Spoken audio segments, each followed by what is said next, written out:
on YouTube. So let's wait till YouTube catches up. But so far, I want to know what you guys think about it.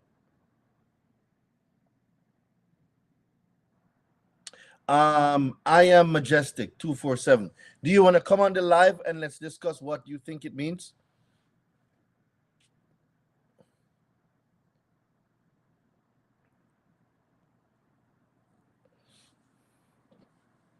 I want somebody to come on the live. I know the breakdown, but I want to make sure that every one of us are comprehending what it means. So, guys, there's no wrong answers here, and this is definitely a safe space. So you can definitely request to come on the live. For those of you that are just joining us on YouTube, Instagram is a little bit ahead of you. So let's get you guys caught up. So the term we're looking at, guys, is none is volenti, none fit, injuria, injuria, injuria. So YouTube, you guys are a little bit late. So I just dropped a word in the chat, right? Valentini non fit injure. Oh, that should be none. My bad. All right. So I want you guys come on now, which state that if someone willingness. Okay, good. Y'all are following. All right, bet. So I want you guys to put it in there. Non Valentini non fit injure. And I want us to and I want you guys to start. I want you guys to think. I want you guys to go into the way how I think. How you doing? I'm doing well. Good. So I was studying over the weekend, and the word came to me, and I've been trying to figure out how I'm going to use this information now with consumer law. So it finally occurred to me today how we can use it and who we're going to use it against: debt collectors. All right.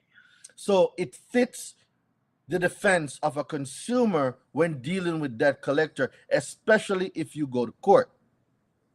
Right now, so the term, guys, is Valentini non fit indra, right? And for those of you who are on YouTube, oh, I need to make sure that y'all get the information regarding Black Friday as well. So text the word Black Friday to 917-810-3329. 3329 to get my Black Friday sale.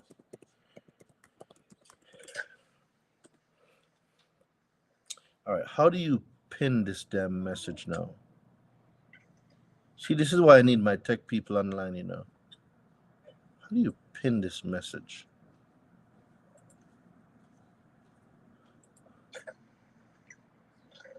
Oh, that's lit. Text the word Black Friday to 917. Okay, that's lit. All right. Now I'm figuring some stuff out. You see that?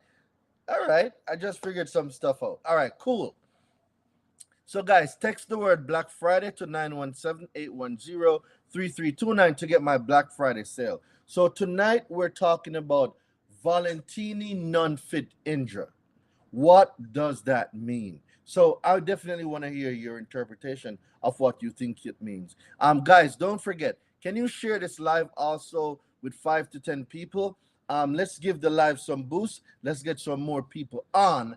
And YouTube, Facebook, y'all know what time it is, man. Share this live into some groups. Any financial literacy groups you know, share this live in those groups. Share this live with any YouTube channel you know. Just share it everywhere.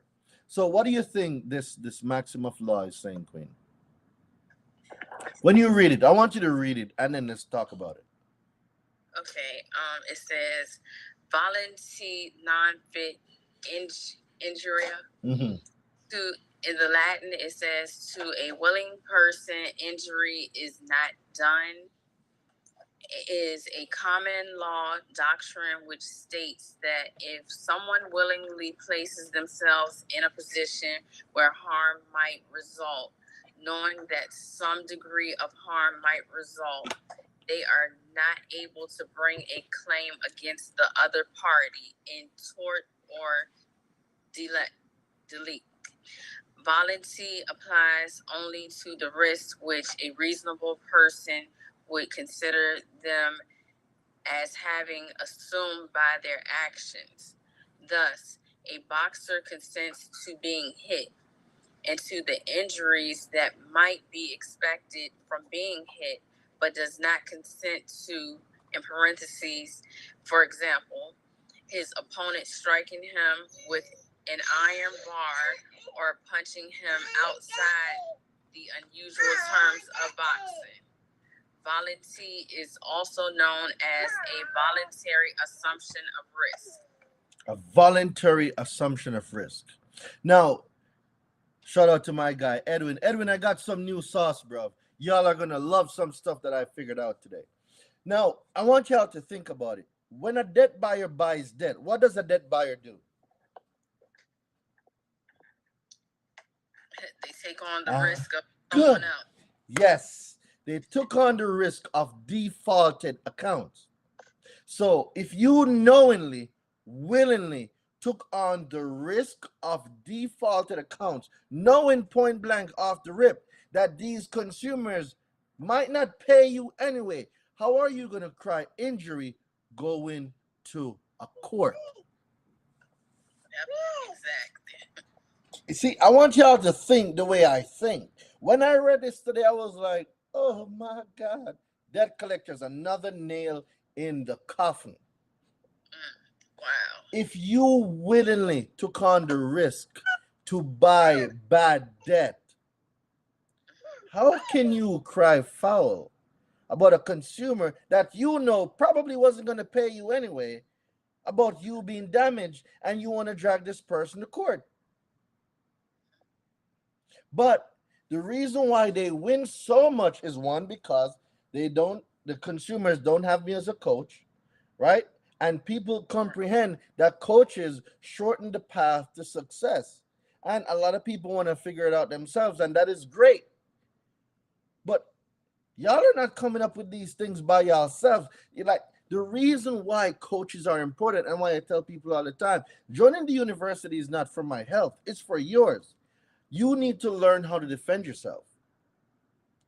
Now, if a debt collector now goes to a court and issues a summons for you to come to court for you to pay them an alleged amount, well, you're on a volenti non fit injuria. This entity, I have no business with this entity. That's number one. Number two, I don't have any contract with such entity. Number three, I do not owe any such alleged debt. But how can you, right? How can you say I damaged you as a result of allegedly not paying an account that you voluntarily bought, knowing that this is bad debt? Exactly. See, the maxim law stands true. To a person, to a willing person, it is not a wrong. You knowingly and willingly purchase these defaulted debts, knowing that you might not get paid for. So how can you be in a position right now to say that you are injured as a result of? No, you're not. You put yourself in this predicament. It's like what you just said, being a boxer and expecting not to get punched. Exactly. Like, what are you talking about? Like, boxing is about boxing. You're gonna get them hands. If you're as quick as Floyd and Muhammad Ali, you can wiggle your way out of it and not get punched. But if you ain't got that neck movement like Tyson, Floyd, and Muhammad Ali, you finna get some punches. Right, gonna catch them hands. You're gonna catch that fade. So now, how do we put this into language? Into how do we put this in a situation where we now benefit from using this? How does this benefit us? Well, you can add this to a cease and desist letter, Because now when you make a cease and desist letter and you include a volunteer non-fit injurer, this now shuts them up completely.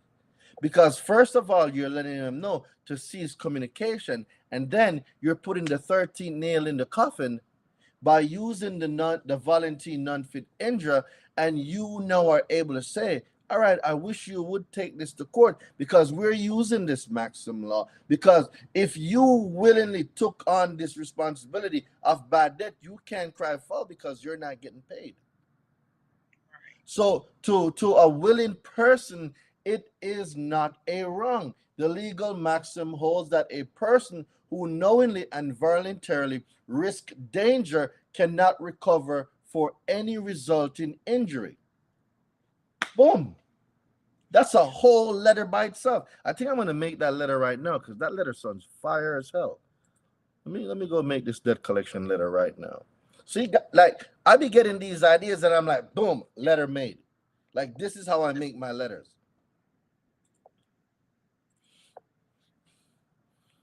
So let me bring you up here. Let's bring you back here. So I want to make sure, is everyone following?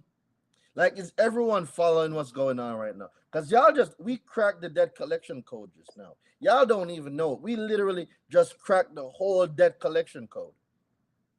We literally just cracked debt collection, guys. Wow, that's amazing. Yeah, that's definitely amazing. Come on. Drop some fire in the chat one time. Like, we literally just cracked the code on debt collection. So they definitely won't have a leg to stand on after this. Come on. Where? What debt collector? What debt collector? Right, what debt collector? Come on. Yo, make sure y'all get this Black Friday package, y'all. Because you see, everybody that purchases the Black Friday everyone that uses the Black Friday coupon, this is what I'm gonna do. Let me get a beer on the phone. Let me make sure that I can do this first before I make any promises. Everybody that purchases the Black Friday, use the Black Friday code tonight. This letter that I'm gonna make, I'm gonna send it to y'all as a gift. But let me make sure that I'm able to do it first. A beer. Hey, so I'm on the live right now, and we just cracked the code to debt collection, right? I'm gonna make a letter right now for everybody that purchased anything on the website for Black Friday. We're able to see who used the Black Friday coupon code, right? All right. So for everybody that used the coupon code, we can then email them a bonus letter, correct? Yes. Okay, great. All right. Thank you, Abir. All right. All right. So, all right. I got the green light.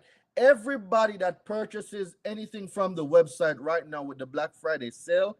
So, guys, there's 40% on the website right now. All you got to do is text the word Black Friday to 917-810-3329 or go on my website, therendelevante.com. The link is also in my Instagram bio. Code not working. It says expired. Hold on. The code should be working because it's not midnight yet. Let me just make sure that the beer is looking into it. You guys are gonna get this as a bonus letter for the late payment dispute. Can you dispute? Oh, you heard what I just said? Yeah. Okay, cool. Thanks. All right, guys. So I have the team looking in on it. So, all right, we're gonna make this letter fire as hell right now. Okay, like who's ready? If y'all are ready, let me see y'all put the word ready in the chat. For everybody that's ready, let's put the word ready in the chat. I need to know that you guys are ready right now. For the late payment dispute letter, can you dispute those off open accounts without them closing it? Yes. Authentically, KRYS, yes. We've gotten many late payments deleted using the late payment letter 1 and late payment letter 2. All right. So let's build this letter. So this letter is going to be a very special letter. And guys, what I'm telling you, Black Friday ended, bro, but we can extend it right now. You over here being Santa Claus. So apparently the Black Friday sale ended, but the team is gonna extend it. All right, great. Thank you very much, team. My bad. All right. All right. So We're going to title this letter Cease and Desist. Cease and Desist. Cease and Desist. None. No. Cease and Desist.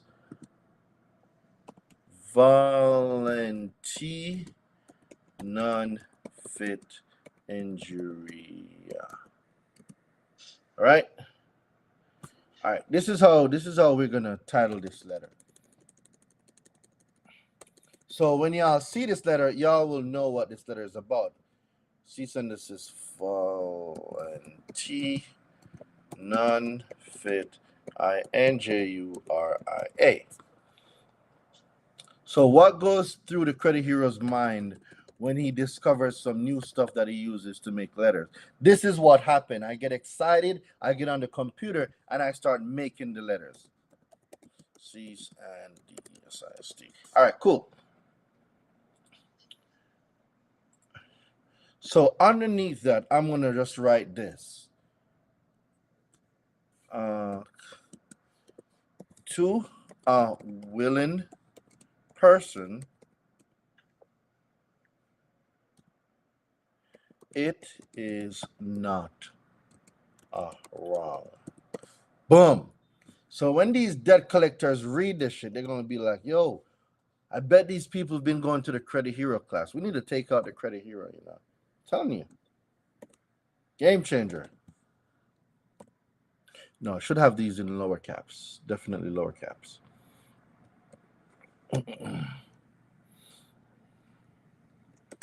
We're finna build this letter right now. Boom. To a willing person. To a willing person.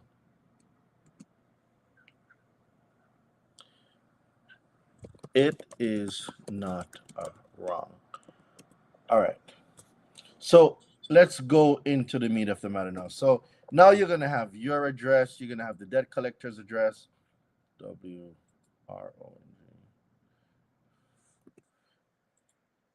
All right. So your name, your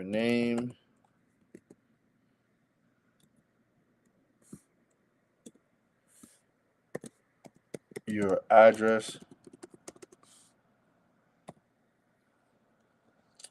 your zip code, state, and then date.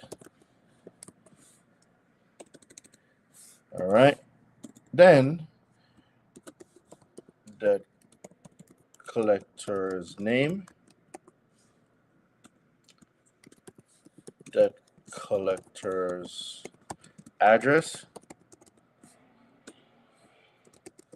debt collector's zip code, and state.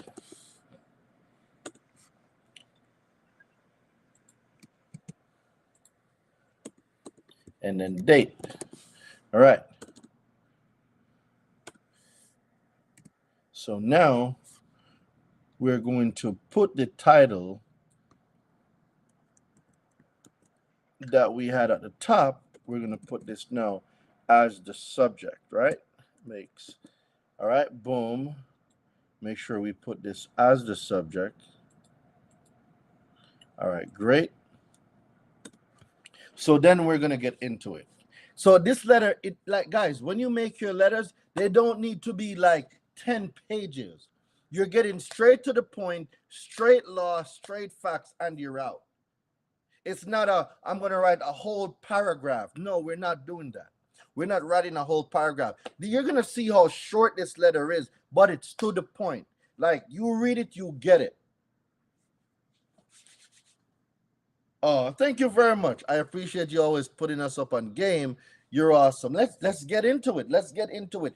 Everybody that purchased something from the website tonight using the Black Friday coupon, or anybody that joined, well, if you join the university, you're going to get all this stuff anyway. But anybody that purchases any item from the website tonight, this letter that we're going to make, you're going to get it as a bonus letter.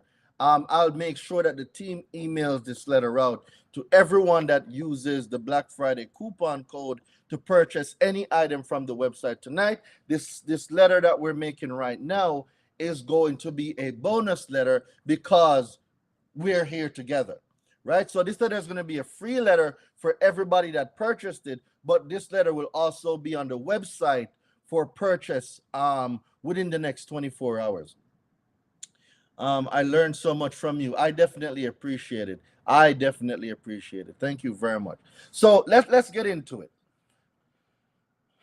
Um, so let's call the collection company. Let's call them XYZ. So XYZ Collections Company. This is a written request for you to cease and desist, DESIST, all forms of communication with me. All right. XYZ Collection Company, this is a written request for you to cease and desist all forms of communication, all forms of communication with me effective immediately. Effective immediately. Right? So now we're going to go to the law that speaks on it. We're going to go to 15 USC.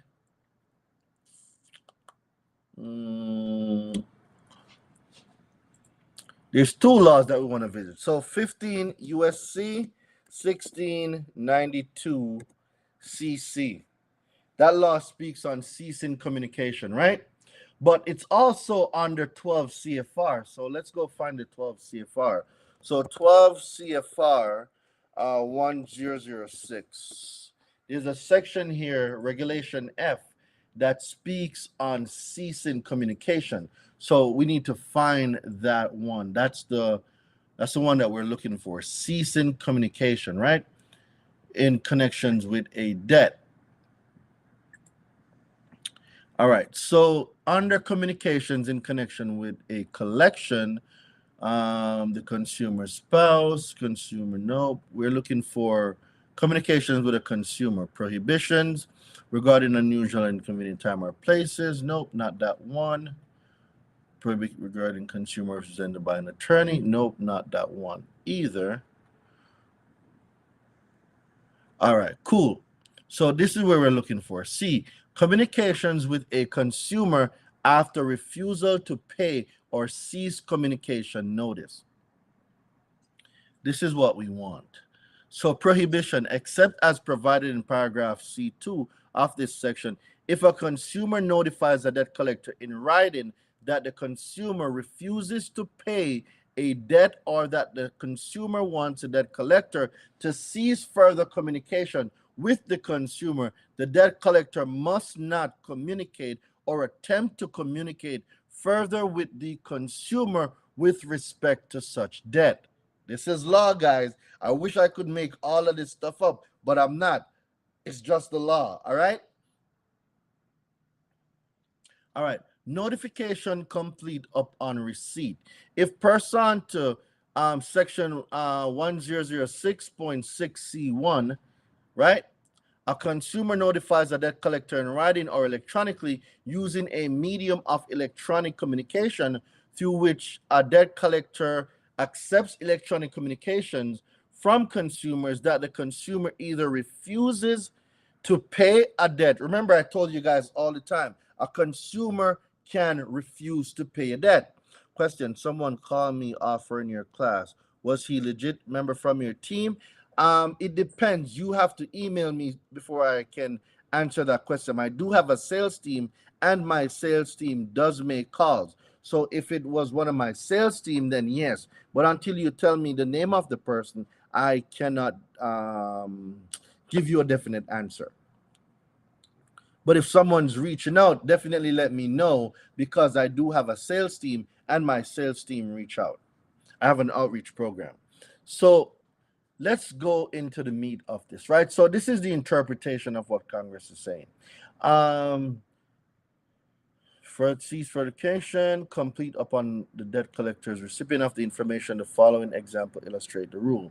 Assume that on August 3rd, a consumer places in the mail a written notification to a debt collector that the consumer either refuses to pay a debt. Guys, I'm telling you, Congress, I am not making this stuff up. You can refuse to pay a debt collector. It is right there in the law, right?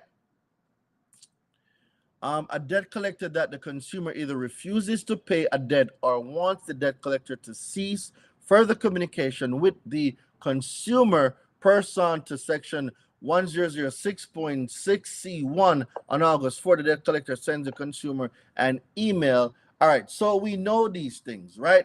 So the prohibition in paragraph C1 of this section does not apply when a debt collector communicates or attempt to communicate further with a consumer with respect to such debt. Written early intervention notice for mortgage services, other mortgage. Okay, so the mortgage might be an exception to the rule, but everybody else is fair game. So now that we know this, so we're going to take this section, right?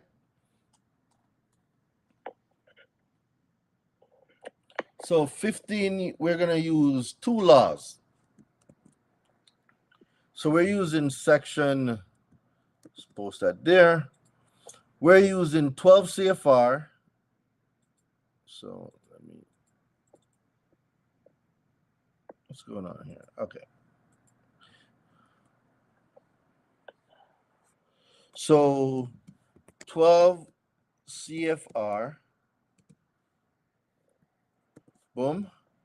All right. We're using that one first. We're letting them know that we are refusing to pay this alleged debt.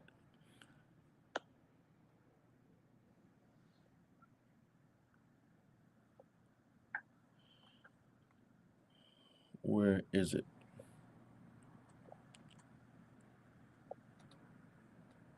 All right, so boom, boom, boom, 6C1. So now we're going to copy this section of the law and we're going to put it there, right? Ceasing communication. Very important that you drop the sources that you're getting the information from. So communications with a consumer after refusal to pay or cease communication notice, that's one, right? And then now we can add 15 USC 1692 C.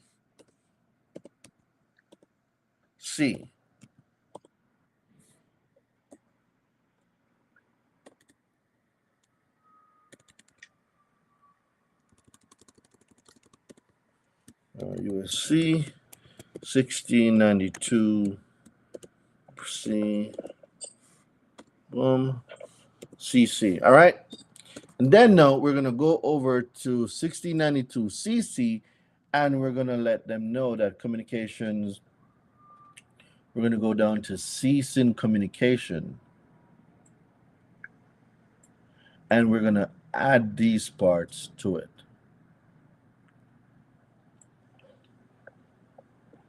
So what you're actually doing now, you're letting them know. So not all the collectors know consumer law. And you have to take into consideration, shout out to my guy, Mr. Precise. Finesse, what's going on? So let me explain what's going on here. Debt collectors, not all of them, they don't know consumer law, right? Not all debt collections are legal. Companies too. You have some fly-by-night debt collectors who want to just rip off consumers, right? So what you're doing now is you are separating yourself by, and this is why my letters are so effective. You're not saying, oh, I don't owe this debt, and then you are just leaving it there. It's very important to have supporting ground to support whatever you're saying. Does that make sense? It's like me saying, oh, I refuse to pay this debt. Well, what do you mean you refuse to pay it? If you say I refuse to pay this debt, that's one. Versus you saying, I refuse to pay this debt, person 12 CFR 1006.6C1. Which statement do you think have a stronger foundation? A or B? B. The reason why is I'm not only stating that I refuse to pay a debt as a consumer, I am stating the law that gives me that authority. So then when I use it, they can go look it up. Oh shit. All right, you know what, guys? Let's leave this one alone. Let's go on to somebody else that don't know what the hell they're talking about. Right. You see how that makes sense? So do you really think they're gonna pick a fight with me or somebody else that's saying, oh, this debt doesn't belong to me, somebody stole my identity? Who do you think they're gonna pick a fight with? Me or the person who does not know consumer law? The person that doesn't know. My point exactly. So this is what separates you. For everybody that's in the university and everyone that follows the stuff that I teach, this is what separates you from everybody else. So now we're going to use the third part, which is the Volenti in non-fit injuria. And we're going to shut them whole down now. So this is where we're going to shut them all the way down. So let's shut them all the way down. Furthermore, you have no jurisdiction or authority to collect on this alleged ALLEDG on this alleged debt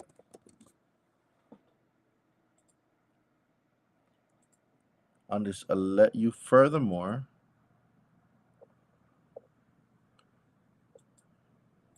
I think it's one word. Yep, furthermore, you have no jurisdiction or authority to collect on this alleged debt.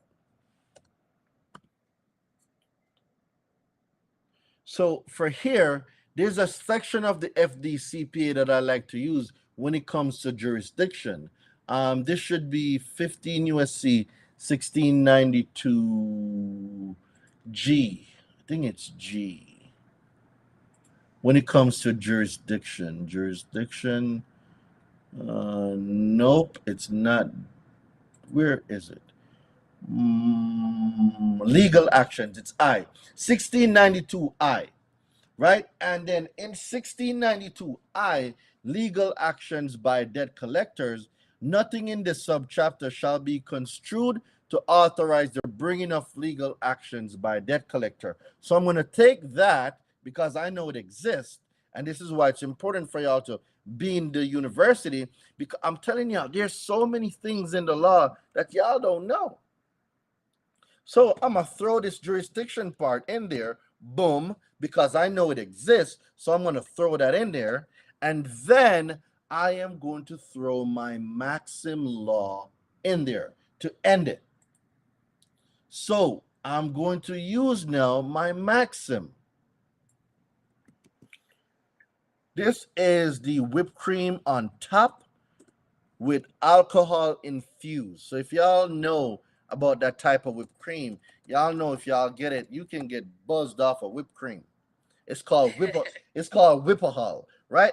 So now, Volenti non-fit injuria. Volenti non-fit injuria is Latin for to a willing person it is not a wrong. This legal maxim holds that a person, and we know that a person means what? A corporation, aka your portfolio, your Midland funding, your LV&V funding, all of them, right? So we know what a person means. That holds that a person who knowingly and voluntarily risks danger cannot recover for any resulting injury. This principle was the common law, right?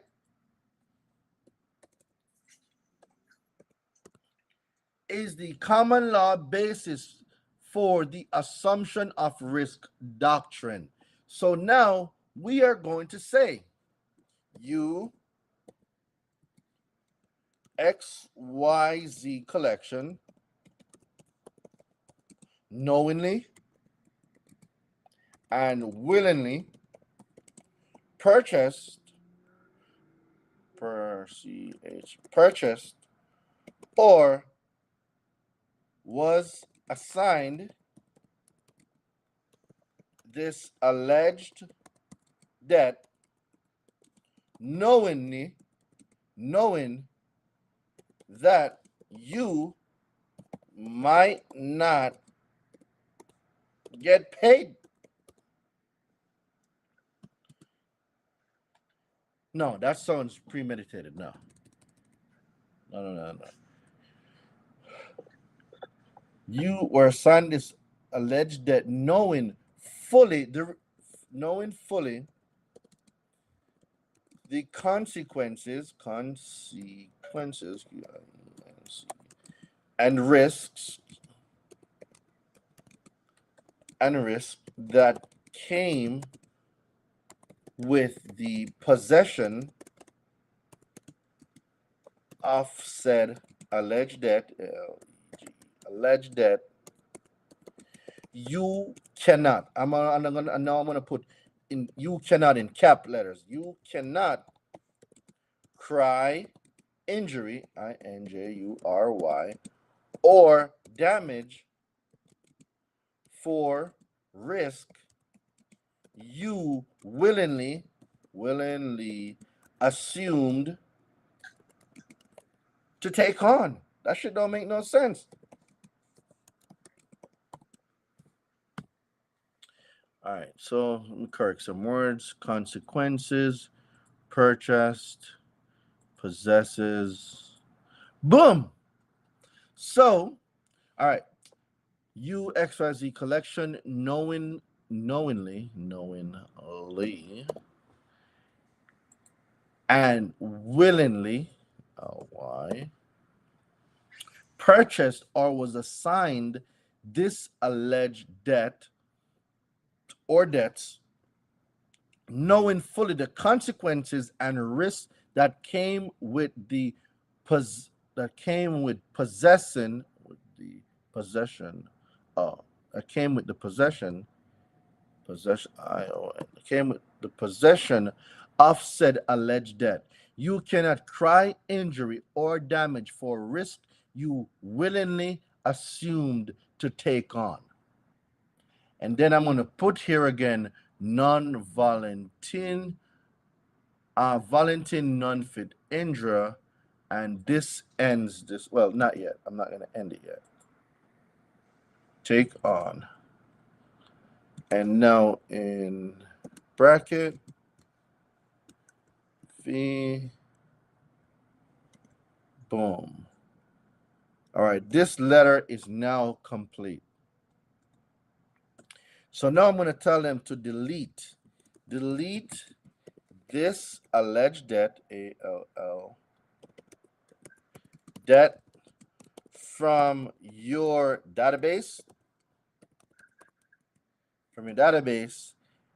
and delete this account from any consumer reporting agency that you may have furnished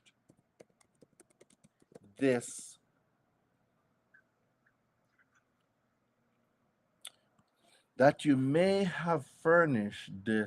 deceptive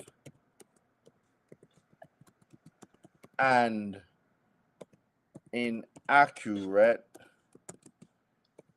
information to. All right, delete this alleged debt from your database and delete this account from any consumer reporting agency that you may have furnished this deceptive and inaccurate information to. Boom, done. All right, bet. It's cold-blooded. All right, cool. let's see. Black Friday, enroll at CLSU, catch your website. All right, great guys. All right, so what do y'all think of this letter so far? Now let me get some feedback, guys. So the first letter is done. There's something else that I want to put y'all on too. I bet none of y'all know the second thing that I'm going to put you on, but let's tie this letter up first. So this letter is called Cease and Desist Volenti Non Fit Injure to a willing person. It is not a wrong. Let me know what y'all think about this letter, guys. We just built one of the best debt collection letters on the planet. Ain't nobody can tell me shit.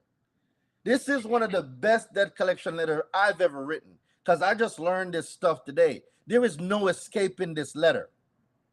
You cannot escape this letter. Yeah. It definitely sounds like a heavy hitter. Yeah, you ain't escaping this one.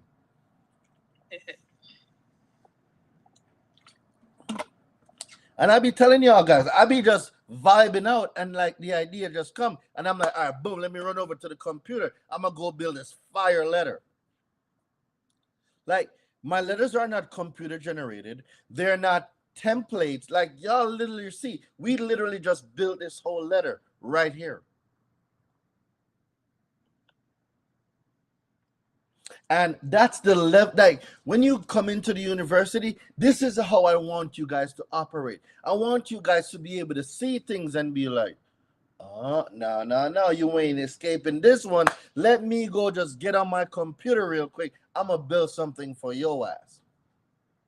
Because as you can see, there is nothing in this letter but straight laws and straight facts. I am not saying that, oh, I never had this debt. I'm not saying this debt does not belong to me. I'm not saying none of that stuff.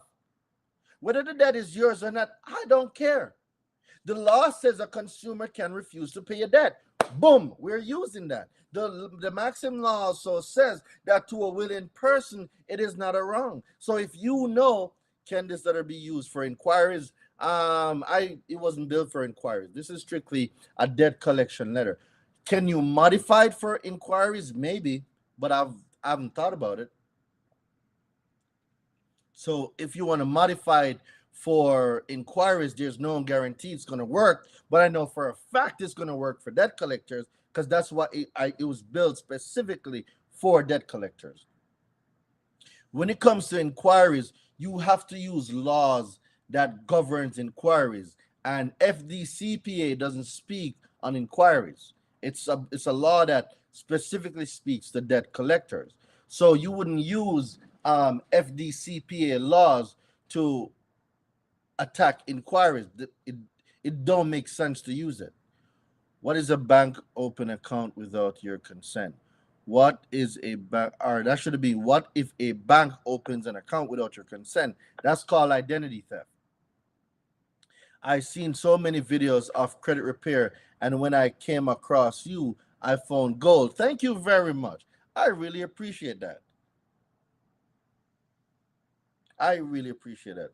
Permissible purpose for inquiries. Absolutely.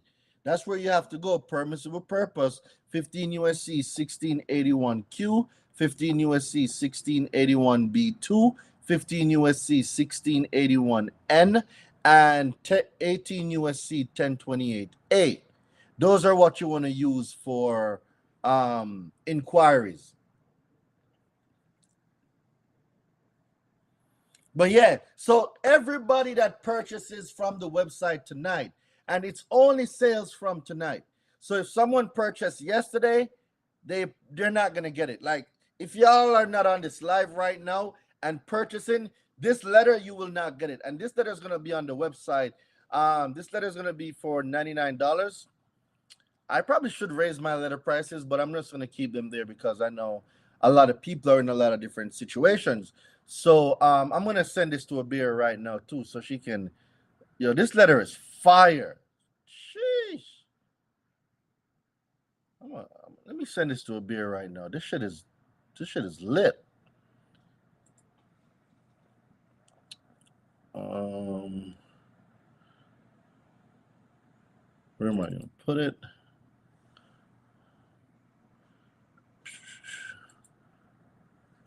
me put it here. All right, cool. So I am going to send this letter to Abir right now. All right, let me boom, boom, boom. Y'all can't tell me this letter wasn't fire. um. It was. All right, I'm new here. First time, welcome, grace and blessings. Welcome, welcome, welcome. We just built a whole debt collection killer letter. Like this, I think this letter is just fire, man. This sheesh. I don't even think I'm gonna save this live. I don't know. I don't know if I'm gonna save this live because this is premium information. I probably won't save this live. This is premium information. Yeah, I probably will not be saving this live. Huh? I said it definitely is. Yeah. I don't think I'm gonna save this live tonight. Y'all, if y'all missed this live, I'm sorry. Y'all You should have been here. yeah, this is one of those lives where you shouldn't have missed it.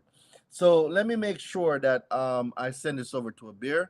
So everybody that purchases from the website tonight, you will get emailed a copy of this letter. And I always stand by my word and my promise. So let me get this to Abir right now so she can start doing what she does.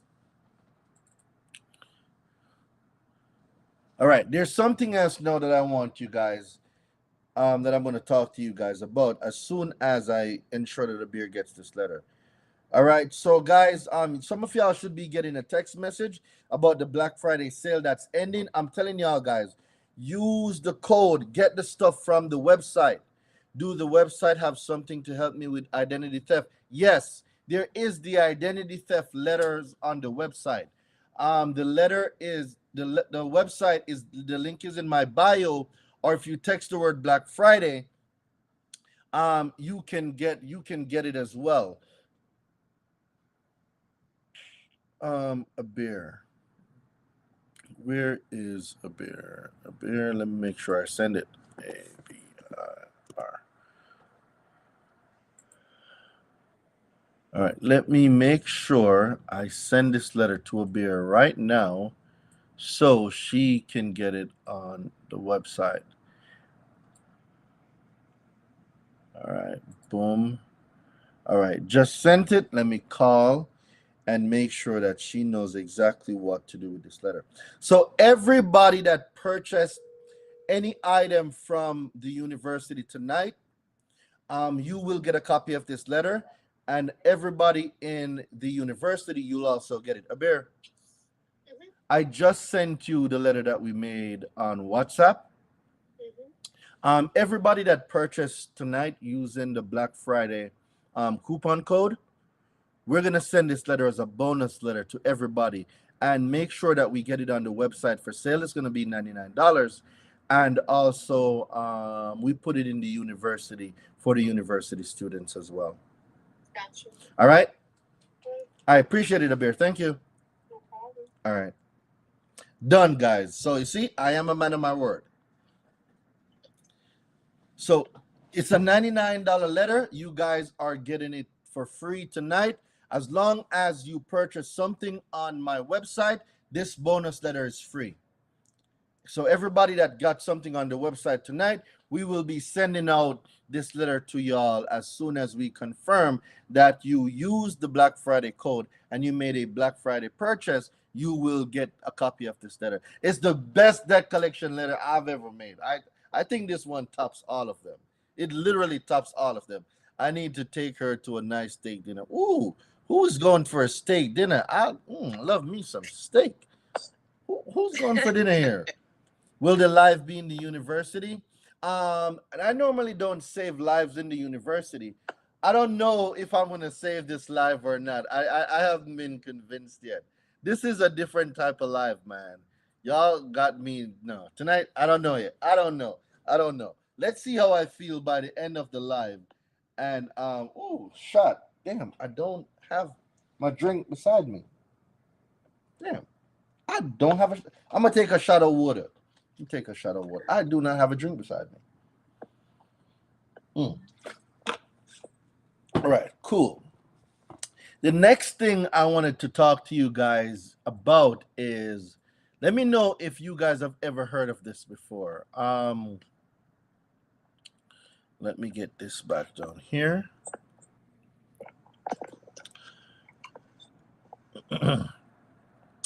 Yes, it will be in your portal. Surely the team will be adding it. Yep, we will be adding this letter to the university.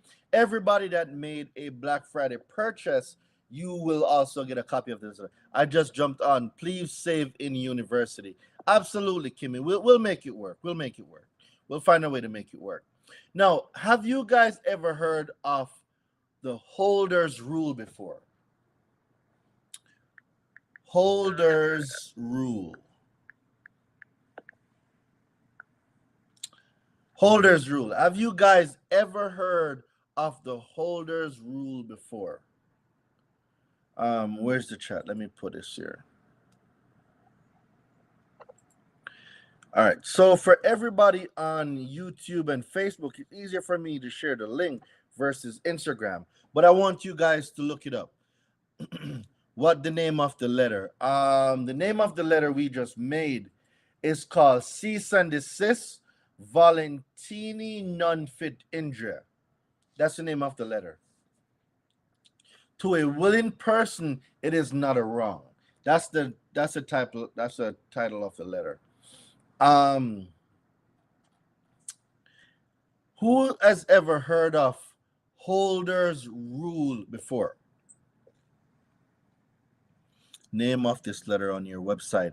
The name of the letter is going to be called Cease and Desist Volenti Non Fit Injuria. That's the name of the letter. It's going to be called Cease and Desist Volenti Non Fit Injuria. To a willing person, it is not a wrong. That's going to be the name of the letter. All right. So the holder's rule is, when you, let me read it. Let me not paraphrase it. I'm going to read it, right? And then shout out to my guy, Reese. So on the FTC website, the FTC issues advisory opinion on the holder rule and attorney's fees and costs, right? So this is what the holder's rule is, guys. The Federal Trade Commission has issued an advisory opinion stating that the holder rule does not prevent state law from providing cost or attorney fees against loan holders, as some courts have incorrectly concluded. The holder rule protects consumer. Guys, write this thing down.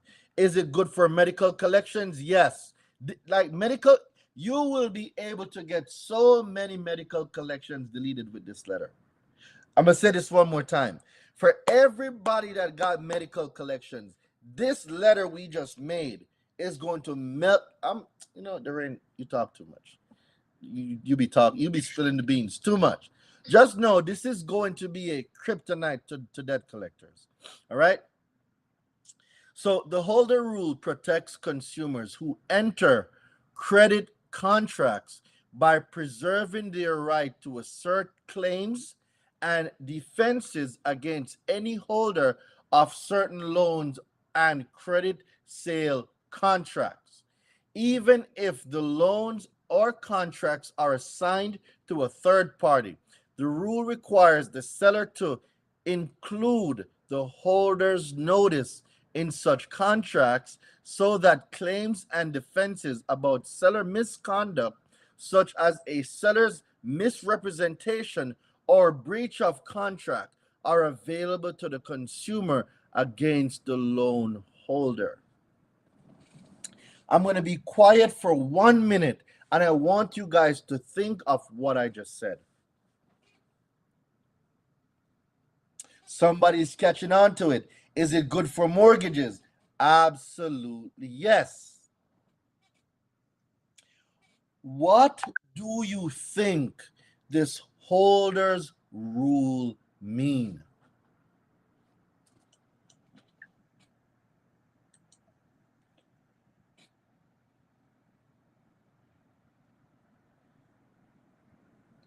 Boom! It looked like a bear put the letter on the website already. Sheesh.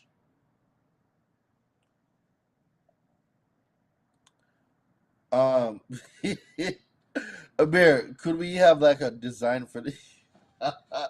Could we have a design for this letter, please? You just put it on the website. Let's get a design. Or maybe I'm not seeing the design. Hold up. Let me see something real quick. A bear just put the letter on the website. Let me make sure that there's some design there. A bear, if you're hearing the sound of my voice, please put a design on. Please put a design on this letter until Nish is able to reformat it.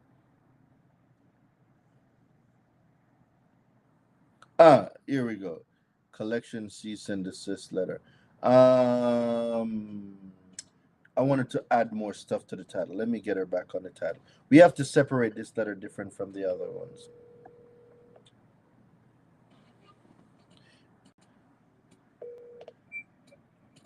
Hey, Abby.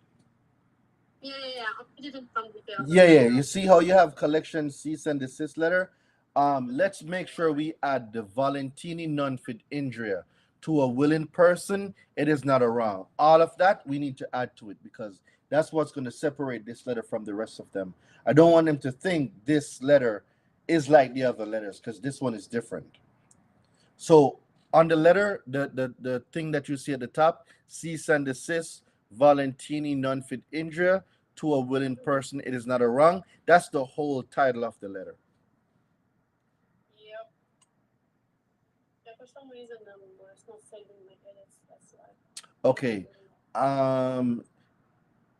Take off collections and then just put cease and desist.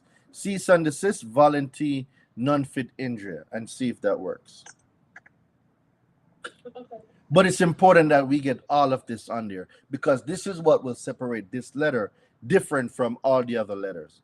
Absolutely. All right. Thank you very much, Abby. All right. All right.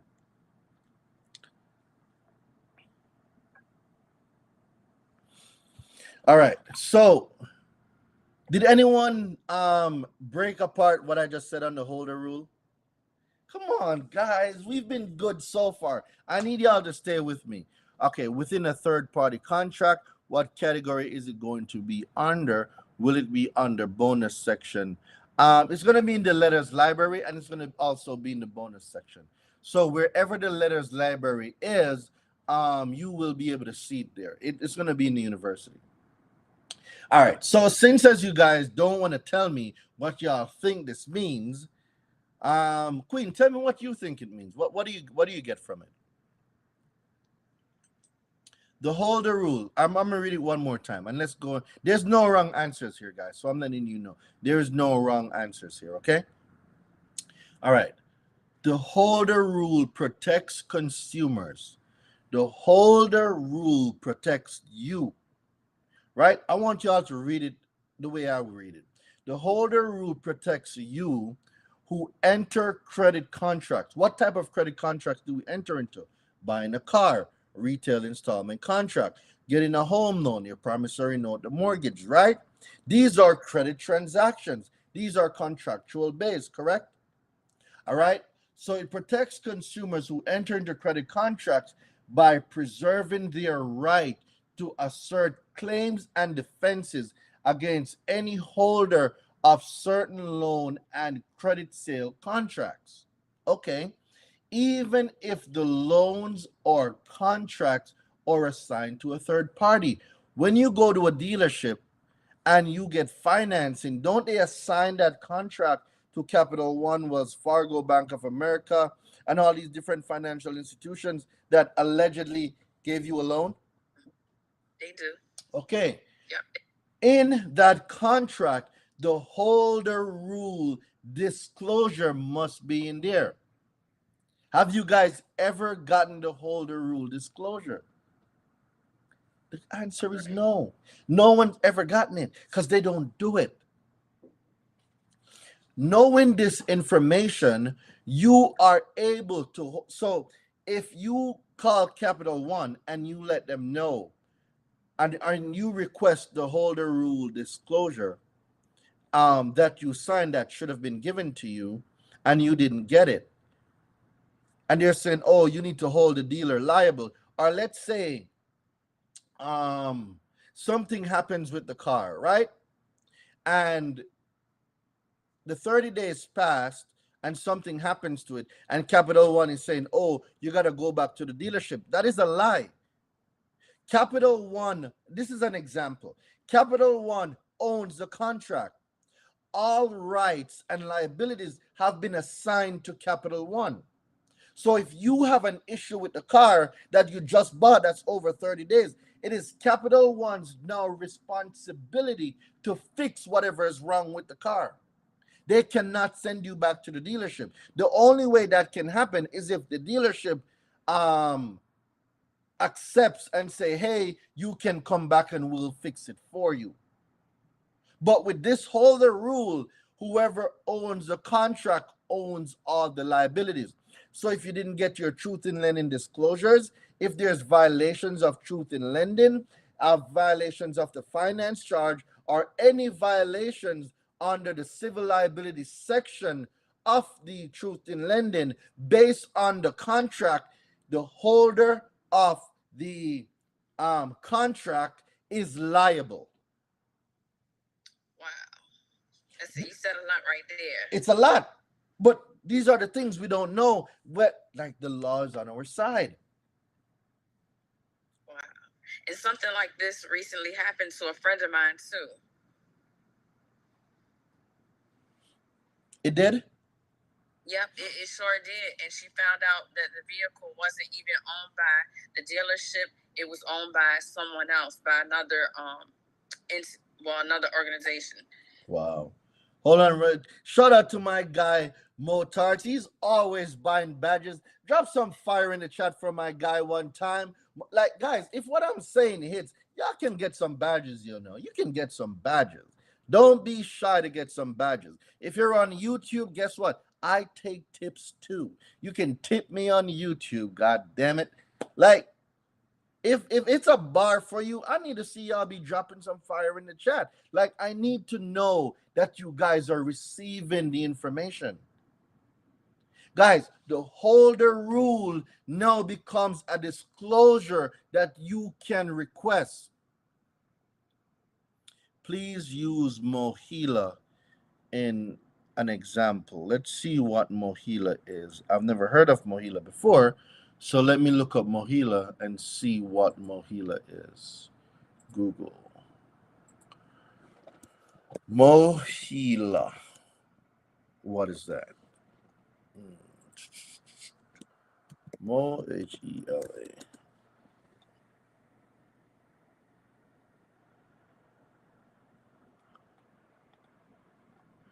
Mohila.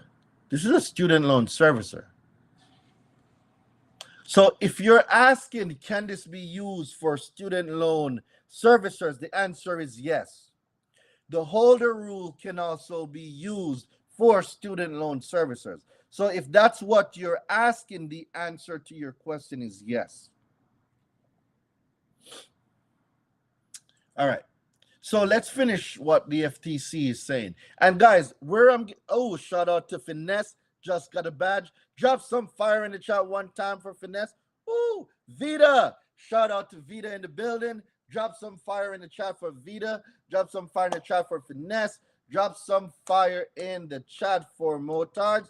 Drop some fire in the chat, guys. Let's get it. Let's go. Remember, the cease and desist letter, everyone that purchases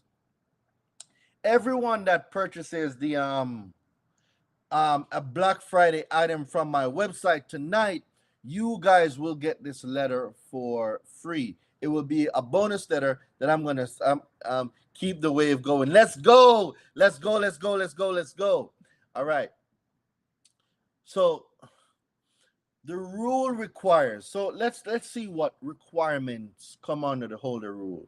The rule requires the seller to include the holder rule notice in such contracts so that claims and defenses about seller misconduct, such as seller's misrepresentation or breach of contract, are available to the consumer against the loan holder. Shout out to my guy Noel Rodriguez. Let's go. Do you guys know how powerful? Do y'all really know how powerful what we just read is? Guys, do you know how powerful this holder rule is?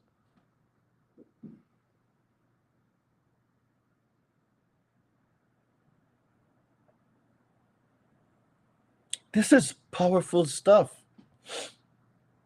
So, this holder rule, I'm thinking of making this now into one of my requests for disclosure letters.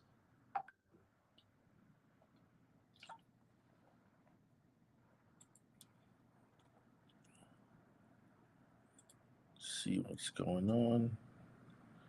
What is this? Damn.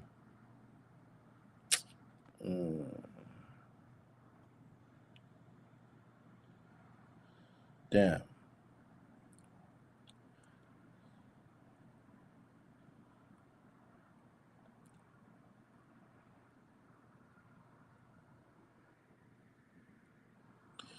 Ah, man. All right, cool. Got that. All right. Yes, and I'm sending tomorrow. All right, so let's talk about this a little bit. So, when loan holders, listen to me now, guys, when loan holders unsuccessfully dispute claims or defenses covered by the rule, so meaning when loan holders lose the case, right? Some consumers may seek court costs and attorney fees from the losing party. The Commission previously addressed the impact of the rule on cost and attorney fees in May 2019, but some courts and finance companies have misrepresented the Commission's statement to suggest that the rule preempts state laws to authorize attorney fees awarding against loan holders. The advisory opinion emphasizes that the rule does not eliminate any right a consumer may have as a matter of separate state or local or federal law. So basically, guys, if you go in and you go in for a lawsuit based on the holder's rule, any misrepresentation or anything in the contract, because now we're talking about misrepresentation. So a misrepresentation or a breach of contract could simply be a dealership saying that you gave in a trade-in and you never gave a trade-in. So, guys, we're approaching the last 40 minutes. So at midnight, the Black Friday sale ends. So at midnight, the Black Friday sale ends. And at midnight, the university goes back to $5,000. So the next 30 minutes will be the last opportunity for you to get the university at 3,500. I'm going to say this one more time. At midnight tonight, Eastern Standard Time, the university, which is in 30 minutes, 38 to be exact. The university goes back. I am Majestic 247 bought a badge. Thank you very much. Thank you very much. Shout out to you. Like, Finesse, if you're able to come on the live right now, please join me. If any students are able to come on the live right now, because I'm telling you, we're gonna change this. We're gonna change the whole scene. Still worth it at 5K. Y'all better catch this deal. I know, right? I'm telling y'all. Because in 40 minutes, 35 now, in 35 minutes, the university goes back to 5K. It will no longer be available at 3,500. So you guys need to lock in, get on a call. You need to do whatever you need to do to make sure that you get into the university. All right. The holders rule. That's one. I think we need to build a letter. Finesse, what's going on? Hi. What's good? How's everything going? It's going great. So, I have to rebuild some part of the site. But Abir, I was saying I have to go get her steak dinners. I was on a live stressed out about everything was going on. She like immediately hopped on the live and she's, Abir, you're here. She saved me. She gave me an alternative of how I can make the letters available because I posted my ebook. And so I'm selling out, but then like everyone's like, it's not working. But we fixed it. we fixed it. I can't wait to hear all about it tomorrow for a Monday call. Yeah, I just had to hop on because there should be no hesitation when it comes to the university. Let me tell you, I was there. I was like, oh no, it's my rent money. But within the first 3 weeks, I already made my money back and I already got deletions. So if you are hesitant about university, there is no worry there. And you're in a community with other people that are doing what you're doing. So it's kind of like when you have a job and you get stumped and you go to a colleague and you ask them like, hey, how did you send that report or whatever? It's similar in that aspect because you have other people to rely on. You have a community of people that know what they're doing. And not even just a community, like you have Durain Sundays and Mondays. So I have no other words. It is or it isn't. You do it or you don't. But anyway. So you just got this letter because being in the university, this letter now is a part of your arsenal. So shit's gonna go crazy now. I was just logging in to check it so I could make sure I could start using it now too. Yeah, this letter is gonna be fire. Yeah. And so if you're in the university, you get to go to all of the challenges and you get any products that come out. So it's like I'll just stop there. It's really a no-brainer, but hey, some people, not everybody's gonna take action. So now to be devil's advocate, right? This holders rule that we're talking about. I know for a fact I've gotten 5 cars in the last 10 years, right? And I have never seen any disclosure regarding a holders rule before. I've never seen it. So the reason why I brought you and Mortars on the live is because I want to know if I'm the only one who's never seen it. Like, have you guys ever seen that in any of y'all contracts? I've never seen it. They don't even give you enough time for you to even look at the documents that you are signing. But that's a good thing. Because now that you have this information, what can you do with this information? Right. So let me ask this. If I had a lease and that whole process happened, but I sold the car already, but the contract still existed, it still happened, am I able to back check if I sold the car already? That I cannot say yes or no to, but I know if you still had the contract, or because when you sell the car, then the contract becomes null and void. You no longer own the stuff. Got it. Like you no longer own it. So if it was a situation where you still had the car, this now would have gave you ground to go back to the dealership, right?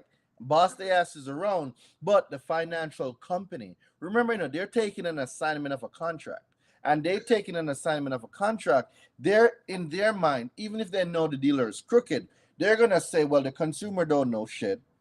That's number one, and then number two, they don't know what they don't know. So I am positive that you guys that are hearing this information will probably be the first persons they're hearing asking for this disclosure. Because now, if you didn't give it to me, that was misrepresentation. You willfully withheld, and guess what the holders rule says? All liabilities fall to you who owns the contract. So maybe I missed this part of the live, but what do the remedies look like? Well, the remedy is whatever you want it to do. See, this is what the law says. Let's think about what the law says. The law is not going to tell you what your remedy is. You have to decide what you want your remedy to be. So it says the holder rule protects consumer who enter credit contracts by preserving their right to assert claims. So you can assert claims. or defense if somebody is suing you. You can defend yourself against any holder of certain loans and credit sale contracts. Even if the loans or contracts are assigned to a third party. It happens at car dealerships, mortgage companies. Because their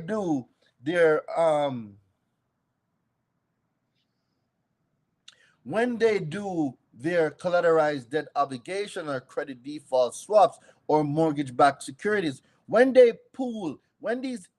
hedge funds and these companies buy pools of mortgages, like, have you known anyone that says, oh, a different company just bought my mortgage?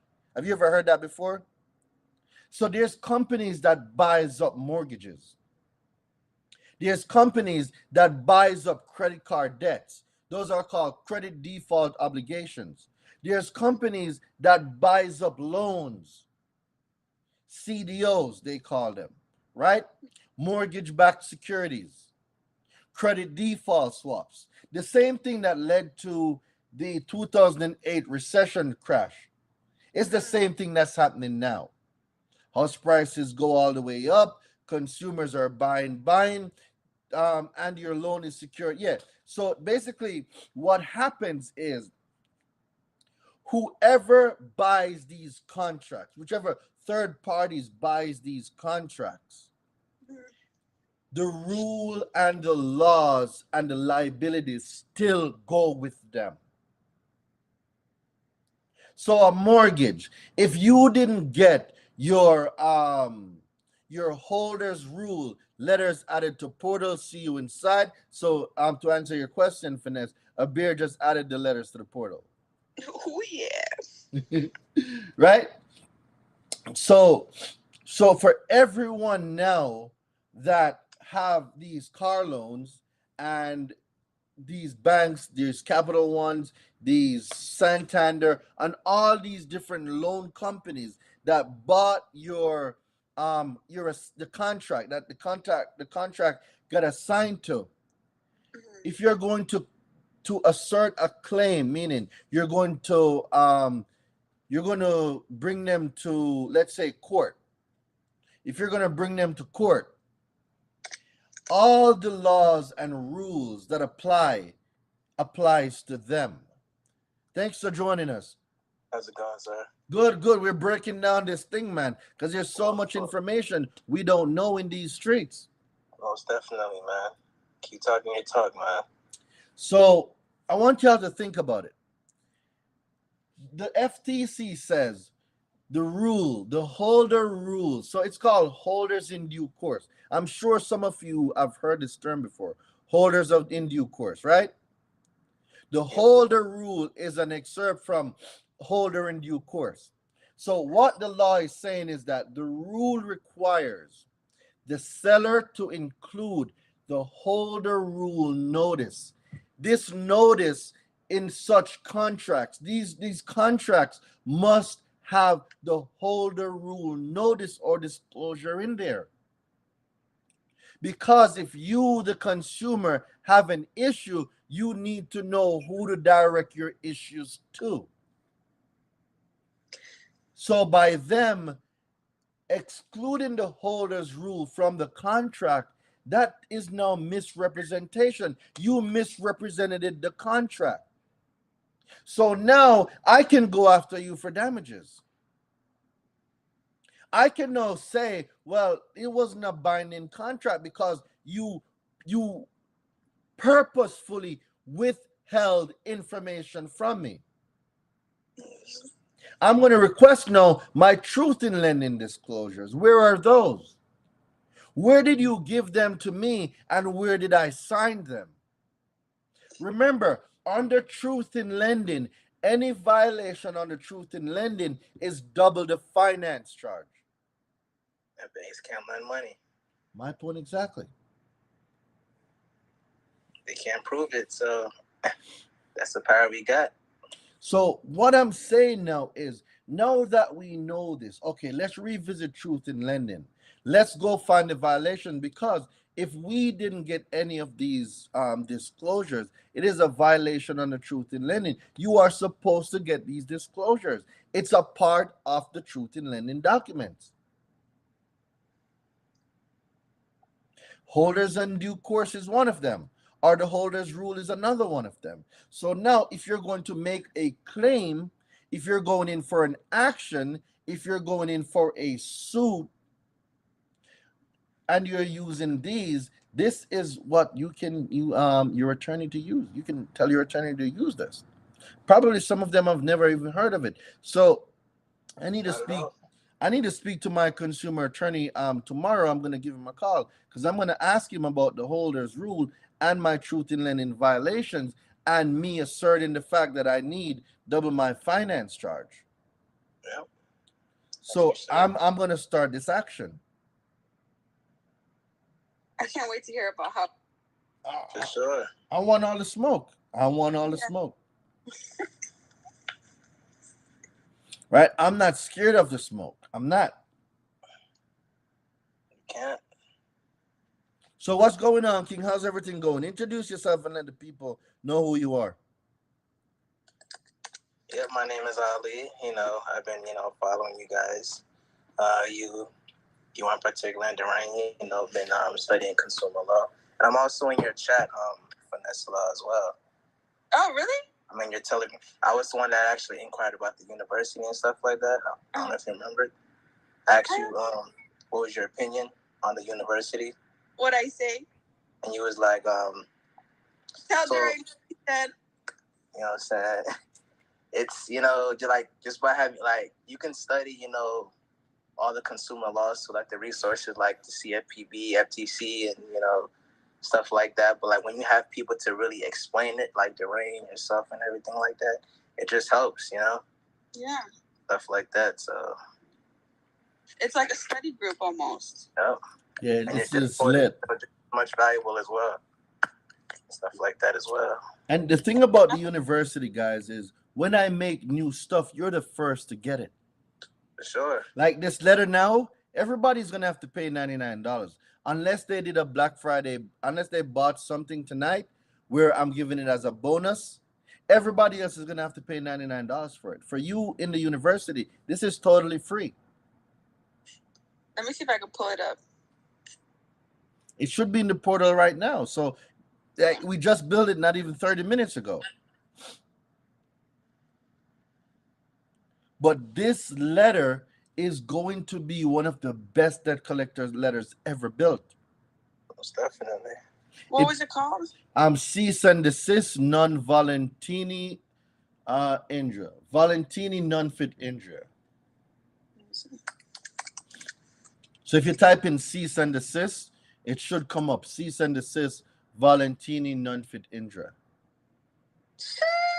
Right there.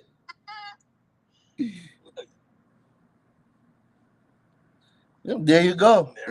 There you go. It's already in the university. Wait. If you're in the university, guess what you get to do? What's that? Download it. There you go. There you go. Crazy. See, just like that. You see the power of technology and the power of us being together, working together? Yeah. Because Finesse, where are you right now? You're in LA, right? Just built it 30 minutes ago. There you go. Go be great with it. Mm-hmm. Sent a request to join. To join what? I think Walter wants to come on this live. Let's see what Walter is talking about. Let's see who Walter is. That's crazy. So in the Telegram, it's in Discord. Let's see, Mr. Walter, what's going on, sir? How you doing, bud? I'm doing great, brother man. How about you? Oh man, blessed, never stressed. Yeah, my guy. What brings you on tonight? So I was just listening. I follow Vanessa, random friend that I met. Blessed to meet her. Mm-hmm. I was just listening in on a couple of things. I hear that you have a court case coming up. I never said I had a court case coming up. well, your attorney, you said attorney, and I automatically think court. I said, no, I'm going to put a claim in because I just learned some stuff. Okay. So, I do business law, and I'm trying to further my education out there. One thing that I do have to mention is when you are looking at HRC, you should have input on it. HRC, be more specific when you say HRC. So your HRC is gonna be anything that has to do with something that you invest in, something that you put money into, whether it be a house, whether it be an IRA, anything that it's how do I like so sometimes the words in English are bad. It's all good, bro. We're here for each other. Hold on one second. Shout out to Joe DY9432. Bought a badge. Let's go. All right, go ahead, my guy. So whenever you invest in anything, or somebody takes over your loan, this applies to loans, leases, subleases. Your stay goes into that agreement. You should always be at the table for that said agreement. But 9 times out of 10, the consumer is not. So if that's when you're going to consumer affairs to talk about this, they're the ones that are going to mention it to you. So are you at the table? And that's when it's going to come up again. The agreement becomes null and void. And you have to go back and the whole agreement or terms have to be written. Give me 1 second again. Give me 1 second. Shout out to a beer. She just bought a badge, guys. Let's drop some fire in the chat for everybody that just bought a badge. All right, my bad, bro. Go ahead. Yeah, no props. It becomes null and void, and you have to go back to the table and rewrite it and make. Do you know where I can find this information? I like what you're saying. I want to read more on it. Where can I find this? Go to BVB or Consumer Affairs website. What would be the topic? What would be the topic? Like, what would I put in to find this? What would I put in to find this? Bigger, Better Business Bureau.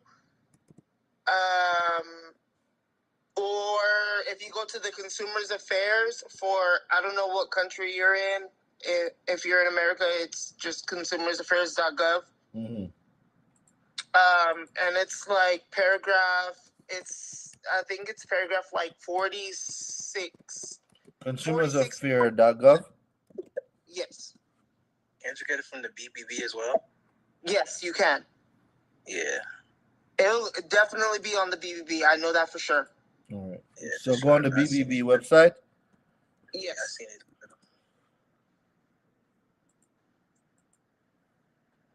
And the court will, if you go to court for it, the court will mandate that they sit down with you to rewrite the terms and conditions of it. But then what if you don't want to go back into contract with them? Well, then you just kind of wasted your time on court. Well, think about it too. If you don't want to recontract them with them and there's an assignment, I'll save my chain of thought until I can read what you're saying. All right. So going on the BBB's website, right? So what would I look for? You're looking at contract terms and conditions. Contract. So let's go to contracts. Contracts. It's gonna be like paragraph 4 or something like that. You found it? Yes. Yeah, I seen it. It's like paragraph 4 or something like that. I know what you're talking about though. It'll be in like the subdivisions of that contract. Strange. I mean of that division. I'm not seeing it, brother man. I am not seeing it. let me add you. Can And then you I'll can send you DM me the link? Just DM me the link. Yeah, that's Yeah, what I'm yeah. gonna do right now. DM me the link so I can definitely get onto this. I definitely want to read it because no, this could shed some light on a new letter that I can build. I love learning stuff. I love learning stuff. Same. That's why I'm like trying Thing, to. that's one thing about you as well. Even though like you're the big dog of the university, you're still always learning, man. I'm telling you, when I learned these two things, and all that. when I learned these two things, I was like, yo, I'm gonna make the most fireest debt collection letter. And then boom, we just made it all together. Like we made this letter together. This letter was lit. That's the power. Yeah, that's the power of community. Community goes a far way.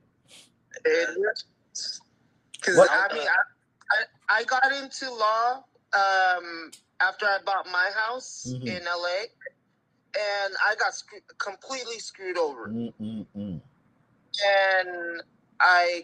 I'm an English major originally. English, that's it.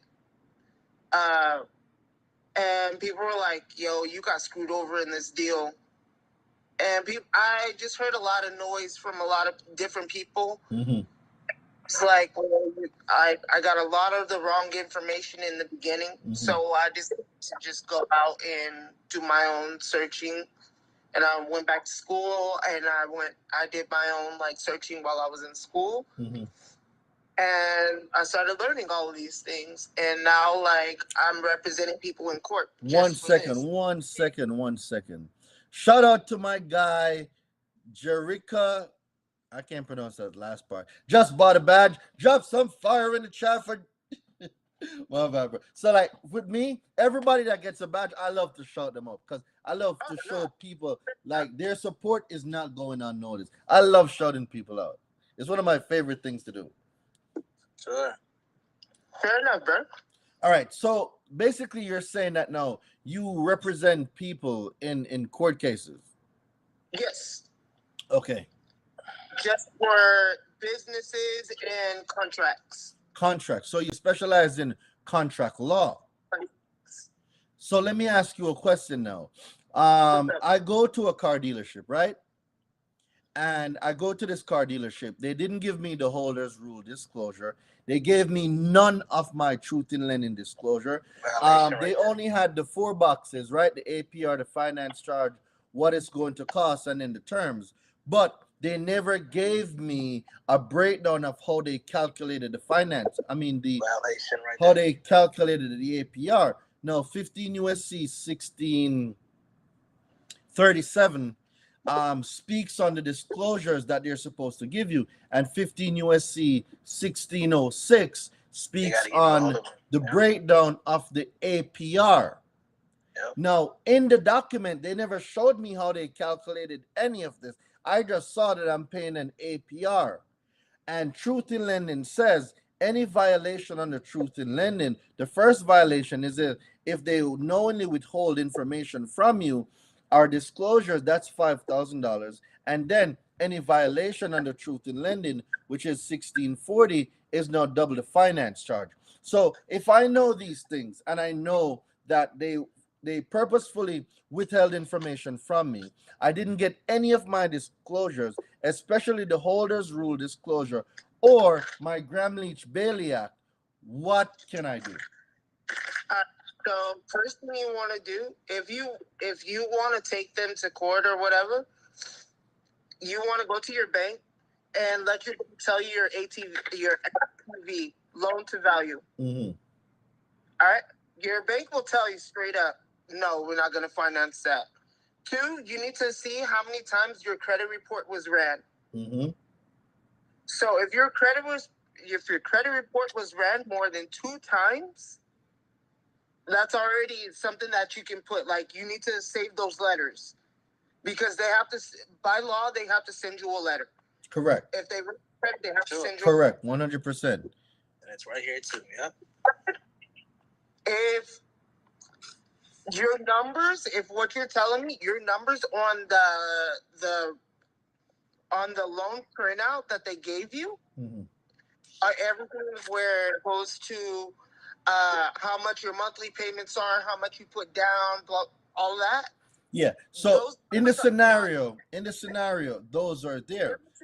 In the scenario, But those numbers are not going to 1606, but 1606 under the truth in lending says that they have to break down and show you how the APR was calculated. What I'm saying is, if they're not telling you the numbers on the paperwork are not going to add up. Correct. So that's something that you want to make sure you have file of. Case one, you already, that's what the, if a violation of contract, one is distress, two, it's whatever you put down, and then three, it'll be whatever is already first month's payment plus your LTV. Mm-hmm. So you say you put down 2,000, your LTV is high off the roof already. Your payment, if your LTV is high, you're looking at 600, 800 bucks a month. That added up, that's your payoff from that case. Okay. So now, I really like where you're going with this, and I would like for me and you to talk more. I think you can be an asset as well for the university. So I think we need to talk. Yeah, but I don't know how to add. I'm so new to this. No. Send me a DM. Make sure you DM me your number, and we're definitely gonna get you. We're definitely gonna get you. Me and you're gonna have a conversation. I think you might have a unique skill. Do you know about arbitration? Yes. Okay, that's very good. Me and you, we're gonna have a conversation. Make sure that you DM me your number, because I've been looking for someone to be an arbitration specialist for the university. I think you can fit that role. So DM me. I think we need to have a conversation. Yeah, for sure, bro. Just send you. I can add, if you don't mind, Dorian. 1 second. What you said, King? Yes, and one thing I would like to add to that, like when it comes to like the disclosures and stuff like that, how they have to break down everything. Don't they also have to break down or like tell you, like not only tell you but show you, you know what I'm saying, that like you also have the right to rescission as well, correct? Well, it's a part of the disclosures. But when it comes to an automobile, the right to rescind is different than it is a mortgage. The right of rescission works more predominantly for mortgages. When it comes to automobiles now, you're talking more of your truth in lending violation, because there's a clause in 1635 that speaks on principal or primary dwelling. When you find the definition of what your primary dwelling is, an automobile isn't one of them unless it's an RV. Okay. An RV fits the category because you can live in an RV. It can become a principal dwelling. But when we talk about now the auto itself, can you use it? 1 second, brother. Some people said they have, but for me, I find that if you find the other truth in lending violations, you're better off going that route. For sure. There's some people that told you that is because if you call your car a wagon, that's the loophole. You're saying well, you calling the car a wagon, that's one thing, but then how do you prove principal dwelling? Well, if the car seats go back, that's a bed. A real lawyer. All right, we need to talk about this. I love exploring loopholes. I'm not gonna confirm or deny what you're saying, because I definitely gotta do my due diligence and look that part up. But bruv, in that Oxford book you have, I love the way you're taking notes.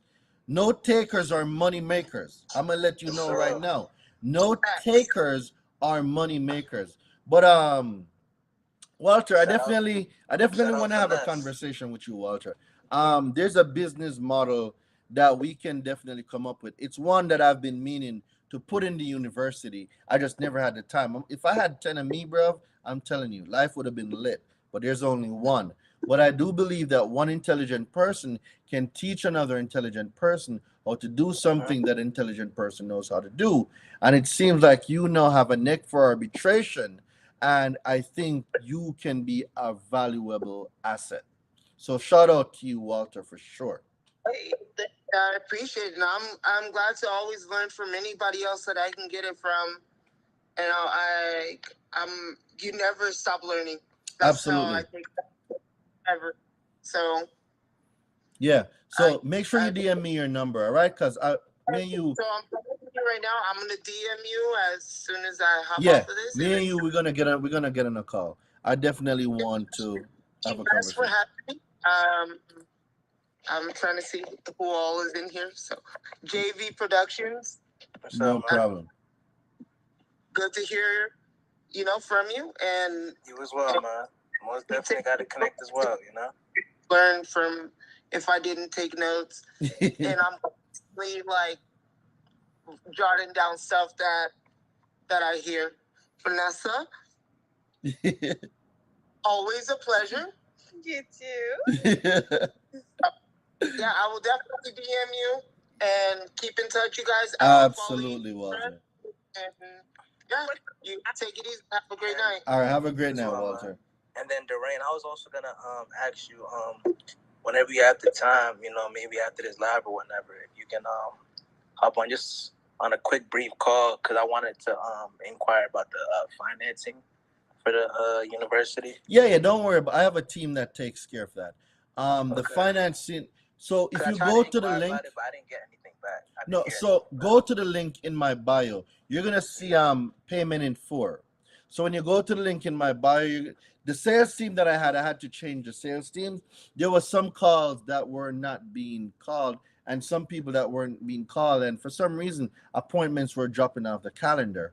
So yeah, okay. As long as you're in the system, what I want you to do is go to the link in my bio, and you're going to see the payment plan option. So what I need you to do, brother man, is click on it, and then now you can definitely request to get in a call with my sales team that breaks that down for you. Okay. Finesse was on the call with my sales team like for a good hour, I think yesterday or the day before, and whatever issues he had, they had it resolved. On Thanksgiving morning. On Thanksgiving. So absolutely worth it. Darain brought Van Taylor on the challenge, and he commented on my video today. I was like, oh my God, it's you. Sweet. It's great. It's surrounding yourself with great people. And guys, I want you guys to, before I forget, y'all, there's a challenge coming up in December. So for everybody that's been doing all these holiday spending, maxing out y'all credit cards, you will be on the ultimate, I don't even know what I'm going to call this challenge yet. I think I might make a special challenge for y'all that's overspending, how to delete these credit cards and delete these utilizations. So I probably am going to make a special name for this challenge.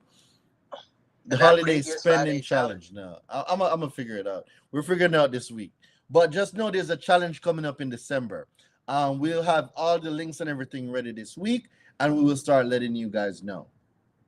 Sure. And for you, brother man, when you join the university, all challenges are free. Sure. You'll never have to. Even before that, I was in your last 5-day challenge and stuff like that. The credit repair business owner challenge. Yeah. Lit, right? Gems on top of gems on top of gems. Mm-hmm.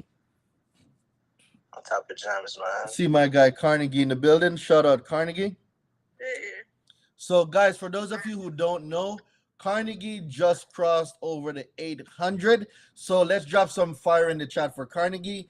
He came into university, I think it was like lower 700 or maybe high 600. I don't remember. But I know Carnegie now, I believe he's at 805. He's at, hold on, somebody has bought some badges. Shout out to Exo Legacy. Let's go. Thank you for supporting. Let's get it. That's Deja from the university. Yo, y'all be having these handles, man. I can't keep up with y'all. Drop some fire in the chat for my guy Carnegie. Definitely join the 800 club. Welcome, welcome, welcome. So what were you saying again, brother man? Yeah, I'm sorry I cut you off. What were you saying? Oh no, you good. Yeah, I was just saying how great the that previous 5-day challenge was and stuff like that. And after then, not only I got my family's credit right. You know what I'm saying? Not only fixing their credit, like giving them the knowledge how you're giving us and stuff like that. Just giving them the knowledge as well too, and stuff like that. Now they're hiding their utilization. They're having access to funding that they never had. Stuff like That's that. That's very So, good, bro. Shut up. it's Can we amazing. drop some fire in the hold on, bro? Cause we ain't gonna skip over that like that. Like, can we drop some fire in the chat right now for JV Productions, bro? That's the whole point of becoming the credit hero, bro. You now are the credit hero for your family. That's what the whole purpose is behind the credit hero. It's for you to become the credit hero in your family that takes them from where they are to where they want to be. So drop some fire in the chat right now for my guy JV Productions, man. That is what I'm talking about, bro. Everybody as well too. That's what I'm talking about. Your network is your net worth, man. Absolutely. I can't wait to see y'all at the first in-person event. The first in-person event is going to be in January. For sure. Yeah, it's going to be in Atlanta, and we're going to have a brunch and learn. The first event is going to be a brunch and learn, and then in March I'm going to put on a conference. I'm in there. So March there's a conference. Yes, March there's a conference. Also, I have a connection. If you would like to have a conference in LA, I have a connection for an actual space that could hold up to 200 to 300 people. Really? Yeah. So I'll definitely add that to my list of things because we are planning on doing a tour as well. Okay. So that's great information. That's amazing. I'm so excited. Yeah. Me too. January just around the corner too. Hold on, I got some info here. Thank you. I took off over 40 things off my wife consumer report. Drop some fire in the chat for Itty Bitty Bully Committee. 40 items deleted. Let's go, man. I love this. This is all about taking your power back, man. Taking up. I love this. It goes so deep, man. But this is your power. You know what I'm saying? Absolutely. Power like we never had access to. Like you can never get bored of this, man. I learn something every day. I learn something every single day. Status correction, it goes deep, man. It goes owning your name, all of that, man. It goes so deep. It is midnight. Guys, it is midnight. And the university now will no longer be available for 3,500. A bear, if you can hear the sound of my voice right now, it is midnight. So it is time for us to make the adjustments for the price of the university. Brother man, go to the payment plan right now. Yeah, I'm gonna go right now. And go get on board because the payment plan options changes. Because when the university goes back to 5,000, the payment plan options change. So make sure you lock in the current payment plan before it changes to the new payment plan. Okay. Make sure you lock that in. I'm going to do it right now. Let's get it. Success has a need for speed. Success loves speed, guys. I am telling you. First movers advantage. Right now. I'm going to do it right now on my computer right now. Let's get it. Let's get it. And I love the fact that you're taking notes. Love the fact that you're taking notes. I appreciate it, man. Absolutely. I appreciate y'all, man. Wouldn't be here without, you know what I'm saying? And the next thing you're going to learn now when you join, we're going to talk about now you setting up your business, your financial literacy business, and we're going to talk about how you're going to make some money. Right, Finesse? Yeah. This has been amazing. Ali, I didn't know your was JV Productions. I see you all the time. So Yeah. I know it's you. I just didn't know, like, it doesn't say Ali anywhere. And Dorian, I get you because everyone will have an app on their Discord, and their app on Discord is different from TikTok. Everywhere, bro. And their email. So it's hard to keep up, but I know who you are.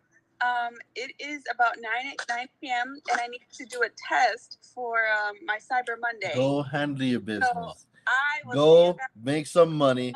Go handle your business. I cannot wait to hear about it tomorrow on our university call. Oh, I'll be there. Have a good night, guys. All right. You as Have well, a great you night, as well. Finesse. Bye. Mhm. I'll see you in there. For sure, for sure. All right, bye. All right, guys. So tonight I am going to end tonight's call because I gotta be up early to take my son to school. Dorian, did you see my post? No. Where did you post it? I'm doing it right now. Yeah, I'm go doing it ahead, right bro. now. Go ahead. Go ahead. Somebody just messaged something. Carnegie, Alright, where what's up? where did you make the post?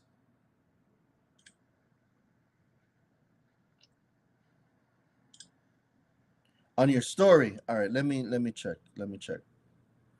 Let me see what's going on your story, Carnegie.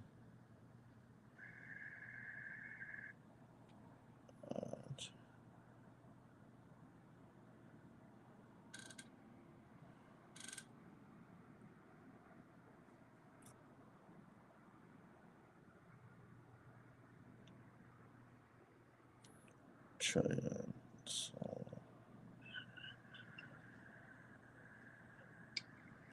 Huh. Triad.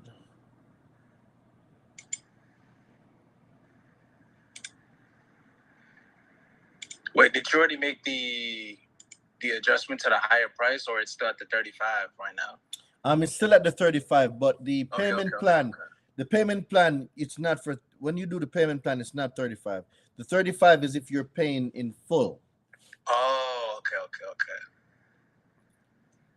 Carnegie, I'm not finding your handle. I'm not sure what's going on, but I'm not seeing your handle, Carnegie. It's not showing up. Triad. TRIAD.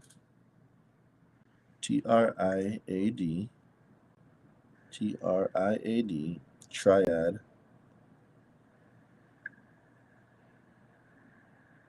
So Carnegie, send me a DM because I'm not seeing your handle coming up. Mr. CTR. CTIR. CTIRADO.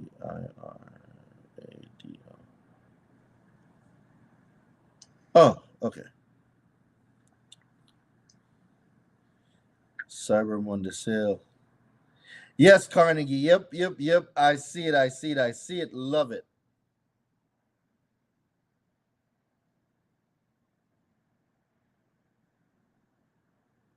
Yep, definitely. I see it. I got you, bruv. I saw it. Very proud of you. Tomorrow, guys, I cannot wait for us to get on the call tomorrow and talk about it.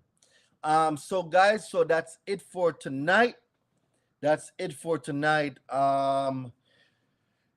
Everybody that purchased something from the website tonight with the Black Friday coupon code, the letter that we made, you will get a copy of this letter. The team will be emailing out this letter. So we'll get this 40% sale is worth it, man. Absolutely. It.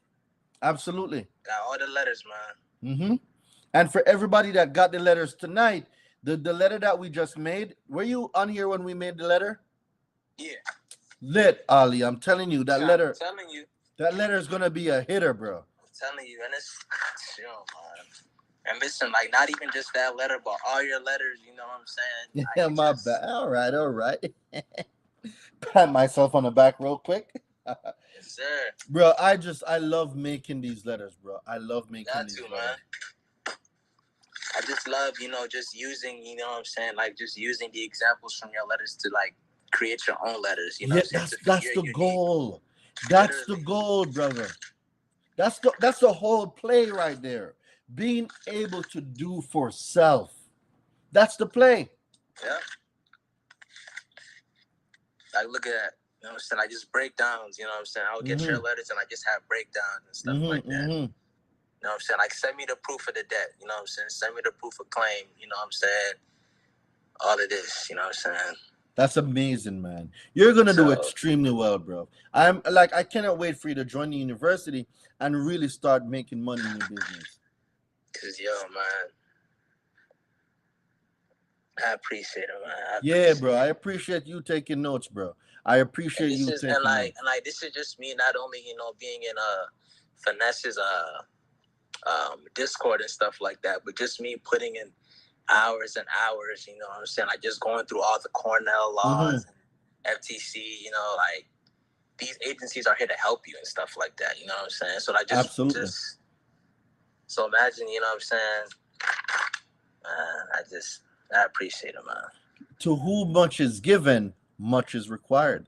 A lot of times, people want these results. People want the results that we're getting, but they don't want to put in the work. There's no easy way, man. Like, that's one thing I had to learn the hard way. Like, like copying, you know what I'm saying, like somebody else's letter, then you send that in, you know what I'm saying? Like, you come back with it verified.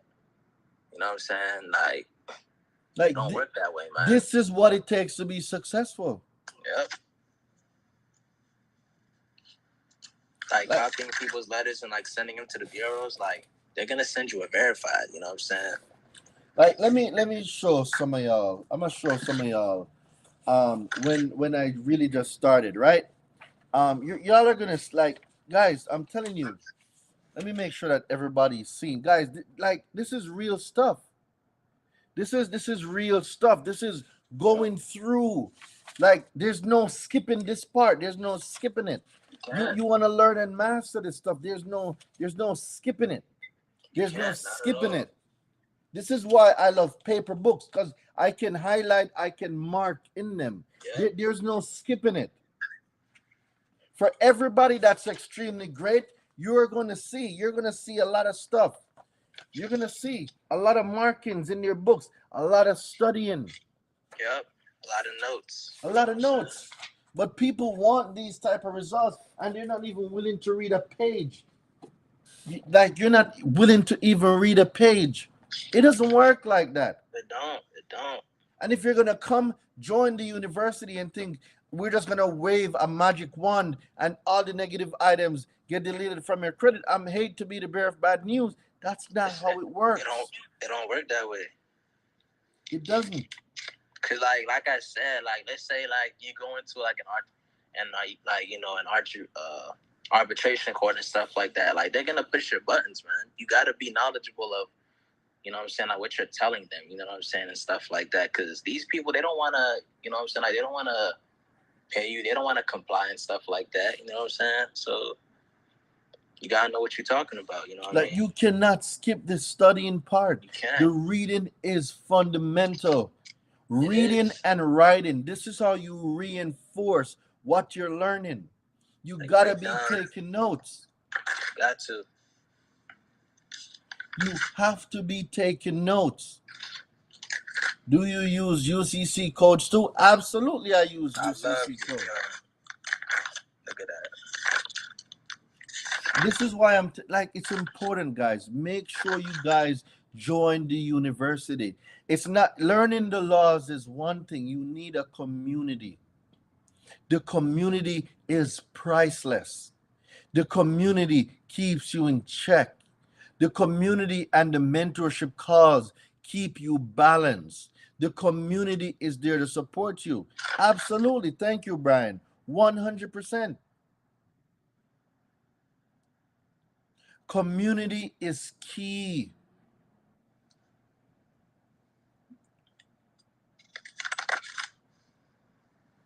But I'm telling y'all, this letter, man, y'all are gonna love this debt collection letter. This shit is lit. They're definitely gonna back away for sure. Shout out to my guy Brian Ponder. He just bought some badges. Drop some fire in the chat for my guy Brian.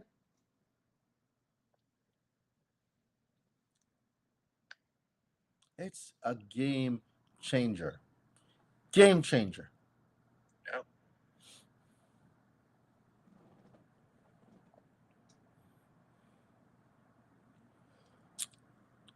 So with that being said, guys, I still haven't decided if I'm gonna keep this live. This live was too fire, and I dropped a lot of bars in this one. I don't know. Just that letter alone. I don't know, man. I don't know if I'm gonna save this live. I don't think I should. I think if y'all miss this live, y'all miss this live. Like this is one of those lives I will not save. There was just too much drop on this live. No, there was too much dropped on this live. No talk, man. He ain't lying. There's too much dropped on this live, man. I don't know if I'm gonna save this one. But I'm always a good guy, so I might just save it. Everybody's saying keep it, save it, save it. So I probably will save this live. Let's keep it, man. Let's keep it. Let's do it. You think I should keep it, bro? Let's do it for the one time, man. All right. So I'll do it. Like there was a lot of bars dropped in this one, man. So we've been here for 2 hours. I gotta go to sleep. My little man, I gotta take him to school tomorrow. So guys, I am out. It's been an amazing night. This letter, I'm telling you guys. Back on it, man. Yep. Back on it, man. Where are you at? 1637? I could have sworn I saw 1637. Yeah, 1637. 1637 now has remember the disclosures that I spoke about? It has about everything. 12 disclosures in there that you're supposed to get. I think it goes from like A to H or something. Yeah. No, you're right. See? I'm not even looking at your screen and I know what you're looking at. Yep. All right here, man. All right here, man.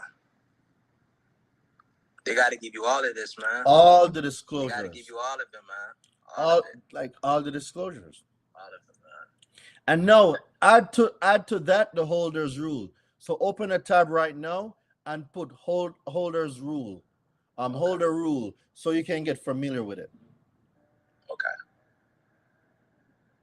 And now these are things now that we'll speak about when you come into the university, the misrepresentation and all of that type of stuff. For sure. Oh, let me ask Brian a question. Is Brian still on here? Brian, are you still here? Let me ask you something before I go.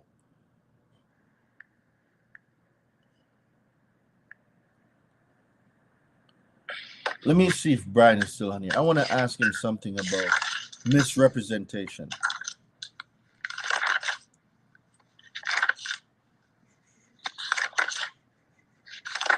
All right, so JV, I'm gonna see you next time. All right. So I'm about to go. You once again, absolutely, my brother. Absolutely. I hope Brian can join before I go. I want to ask him something on misrepresentation. Wonder if he's still here.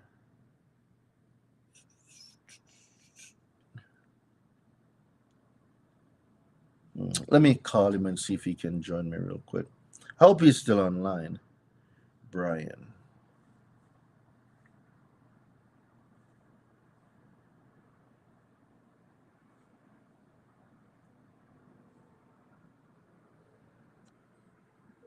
Sheeta 3.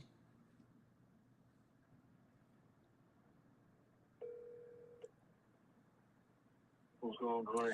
Hey, Brian, what's going on? Sorry for calling you so late. I saw you on the live. I wanted to ask you something, but I'm not sure if you're still on. Is it possible to ask you something on the live for like 5 minutes? If not, it's cool if you're totally in bed. I just wanted to find out. Yeah, I can jump on. Yeah, cool. I want to ask you about misrepresentation. I came across something today, and I would definitely love to hear your take on it. Sure. All right, appreciate you, my brother. All right, guys, so we're about to have Brian Ponder back on the live. Brian is a consumer attorney, and I definitely want to hear his take on Volenti non-fit injuria, and I want to hear his take on the holder rule. So, Sheeta, if you're on here, you're about to get some gem tonight.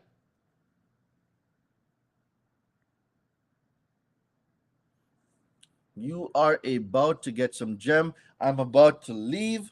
But before I go, I definitely want to get some feedback on this.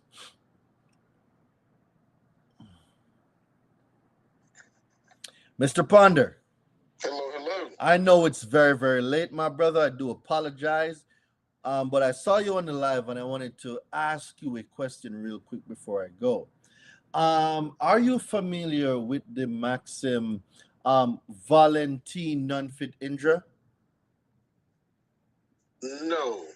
Repeat that again. So it's a maxim law. It says it's called Volenti non fit injure. I'm gonna read it. Volenti non fit injure is Latin for to a willing person it is not a wrong. This legal maxim holds that a person who knowingly and voluntarily risk danger cannot recover for any resulting injury. The principle was the common law basis for the assumption of the risk doctrine. Oh, you said assumption of risk? Yeah, assumption of risk doctrine. Yeah, okay. Yeah, I'm familiar with assumption of risk, but yeah, the that first Latin term, I'm not too hadn't heard that one. So you know how my mind works, and you know me, I do not like debt collectors at all. And when I read this today, the first thing that screamed out in my mind was debt collectors who knowingly and willingly buy pools of bad debt, then drag consumers to court crying that they're injured. Right. So when I read this, I was like, hold on, Doreen, what just happened? Well, those purchases are definitely at their own risk. At their own risk. They're not guaranteed to collect on any of that. My point exactly. Because you knowingly and you willfully bought these pools of debt, knowing that the assumption comes you might not get paid for them. So if you knowingly brought on this risk, it's like being a boxer, right? You know that you can get what's the thing called? PTSD from boxing. What's the other thing that boxers normally get when they get hit too much? It's like a dementia, like brain disease, brain damage, brain disease, and stuff like that. You know, being a boxer, these are things that. But then when you get the brain damage, you're trying to sue the boxing community because you got concussions. How does that make sense? And you know that you're a boxer, and this is what comes with being a boxer. So if this law of maxim says to a willing person it is not a wrong, and you knowingly and voluntarily took on the risk of purchasing these pools of bad debt, how can you cry injury and bring a consumer to court crying that you got injured as a result of their failure to pay? Right. Well, I see it all the time when you try to get verification of a debt that a debt buyer bought. They want to be quick to show you that they purchased it. Well, that's like you purchasing a storage unit sight unseen. Doesn't mean anything is of value in there. But yeah, what you're talking about, assumption of risk. Assumption of risk. Yeah. I think the concept you're getting at is just because you bought something doesn't mean it has value or that it's collectible. That is not the case. Correct. And that is something to be, to understand. Just because they show you that they bought a pool of debt does not mean that you are obligated to them or they have rights to collect from you. Correct. And even under 15 USC 1692 CC or 12 CFR 1006.6 C1, and it specifically says that a consumer in writing can refuse to pay a debt collector. So when I'm reading this, like, this is just me going through how my mind works and just reading this, and I'm like, yo, debt collectors be doing this thing. So in my mind, this fits it, but me, I'm always thinking outside the box. So I just wanted to hear now what your perspective would be just hearing this, and can this be applied?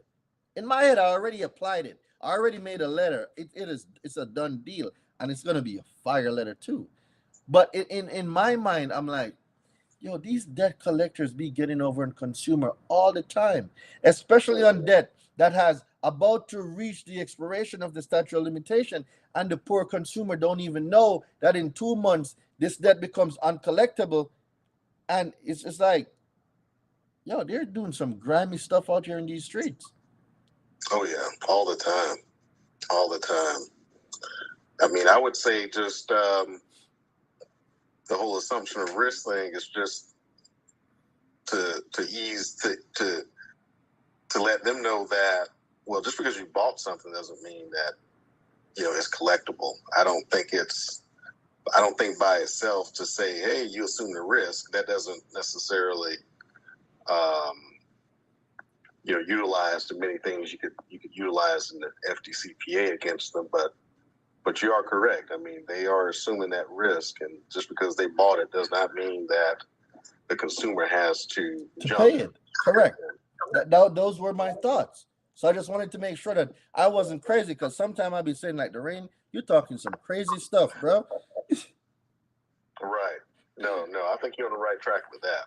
All right, cool. The next thing I wanted to ask you about now, Brian, is Holder's rule. Have you ever heard of it?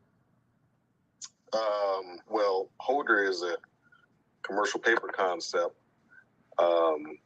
You mean like the holder in due course, or what do you mean? Yeah, it's adopted from the holder in due course.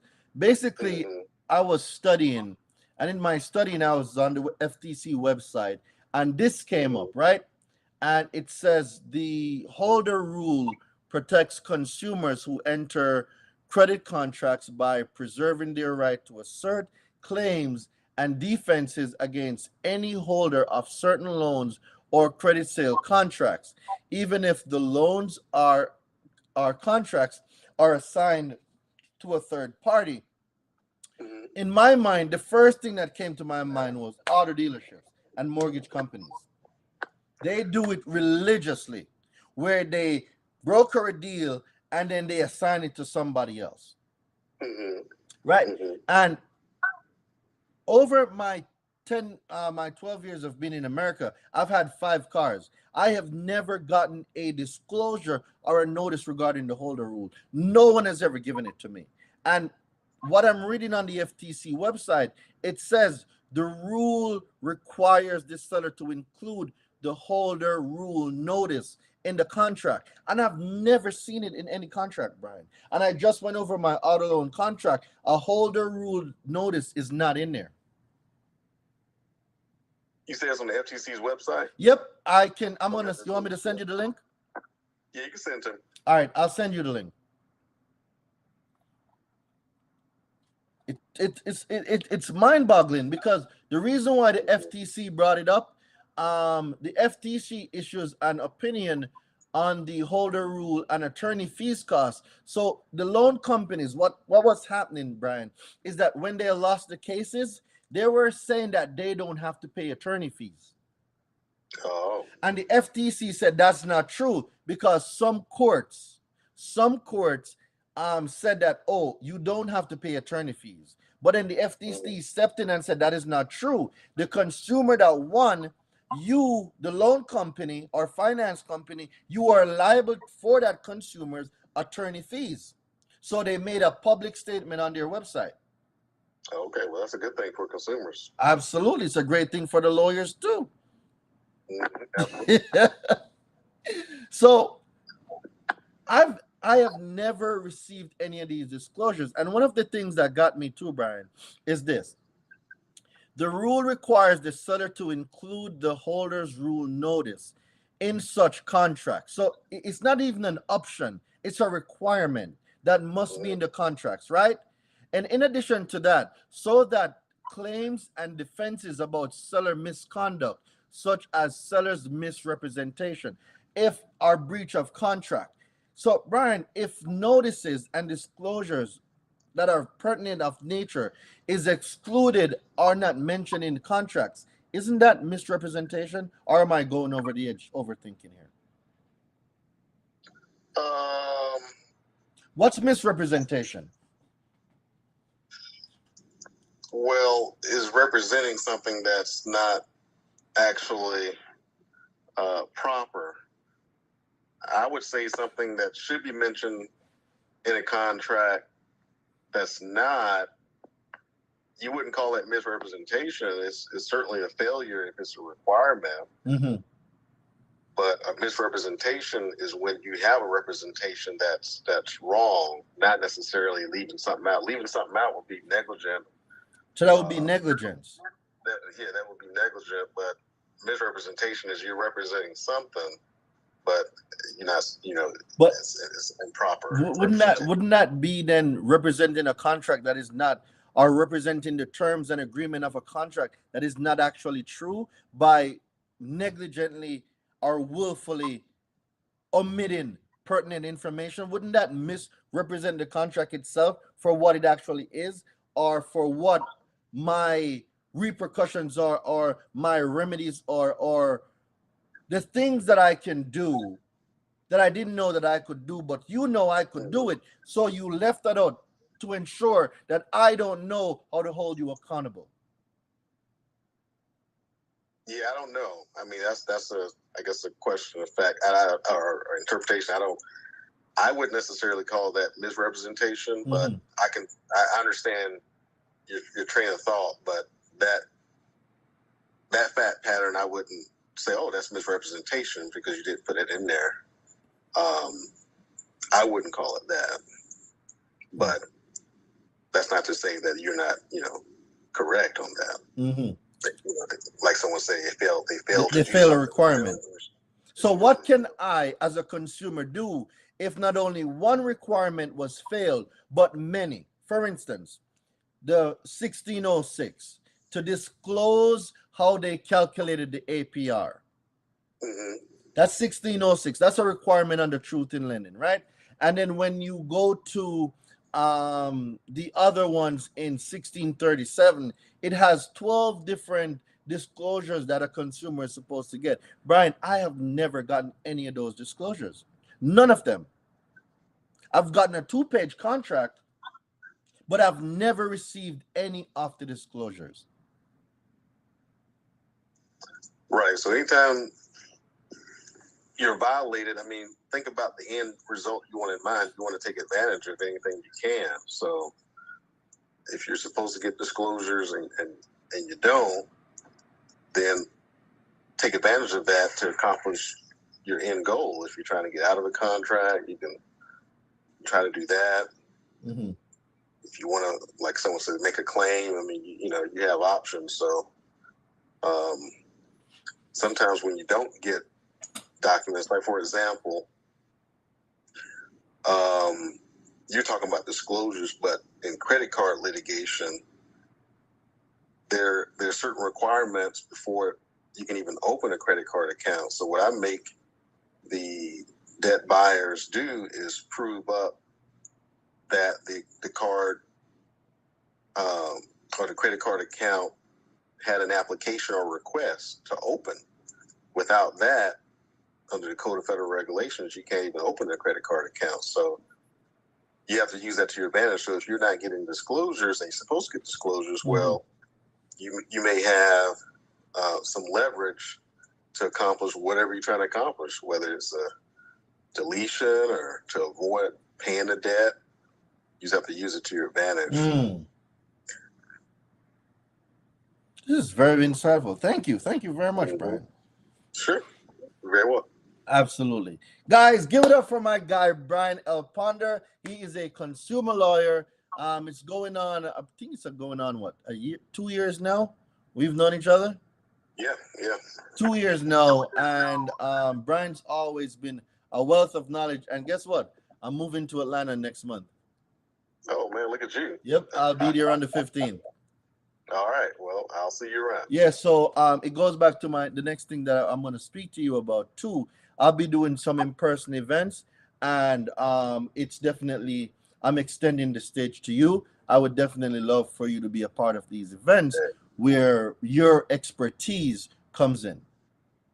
Count me in. That's good. All right. Everything is all right.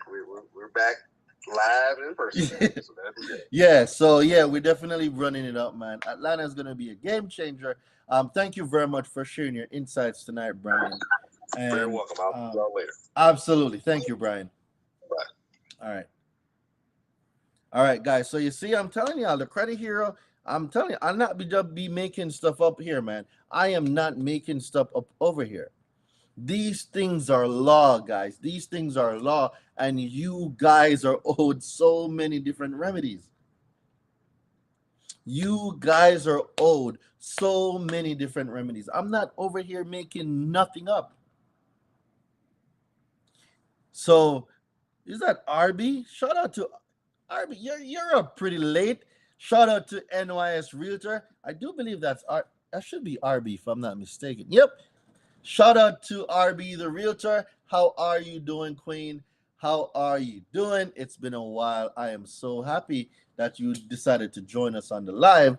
We're about to close out, but guys, when I'm telling you, we ain't finna play with known debt collectors. Let this be a warning to all debt collectors. You are not safe. You're not. So if y'all believe that y'all can roll up on any of my students or anybody that follows the credit hero, I am telling y'all, y'all are in for a rude awakening. So this is a message for all debt collectors. You are not safe. For all the agony, the lies, the deceit, all of the people that y'all have taken advantage of, you are not safe. Your company's not safe. Nothing about you is safe. You collecting these alleged debts, you are not safe. You're not. We are taking our power back, and we will be the ones on top. You guys are not safe anymore. Like maybe 4 years ago, y'all could have been safe, right? When nobody knew what y'all was doing and the credit hero wasn't up on game. But now we're moving into a new era.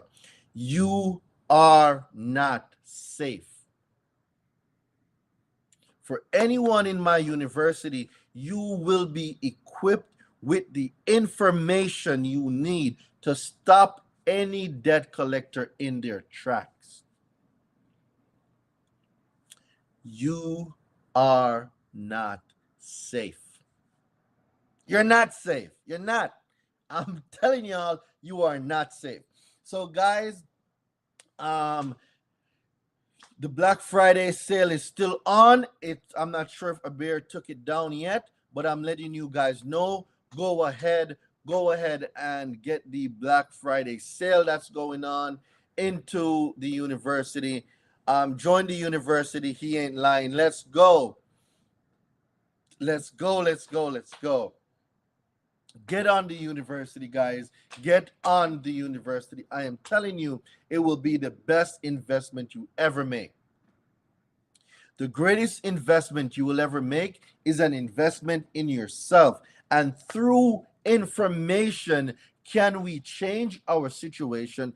Through information, can we change our lives? Through information, will we become the educated consumer? We will not take this anymore. We're not.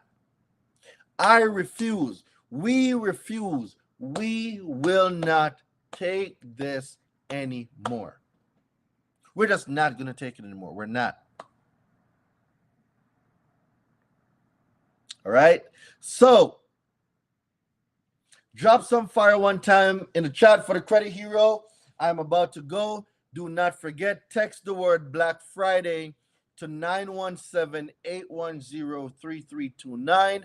Text the word Black Friday to 917-810-3329. Guys, we just had an amazing session. I'm gonna save the live. I'm gonna save the live. This was really and truly an educational live, and I definitely want to save it. So yeah, I'm gonna save this live for sure.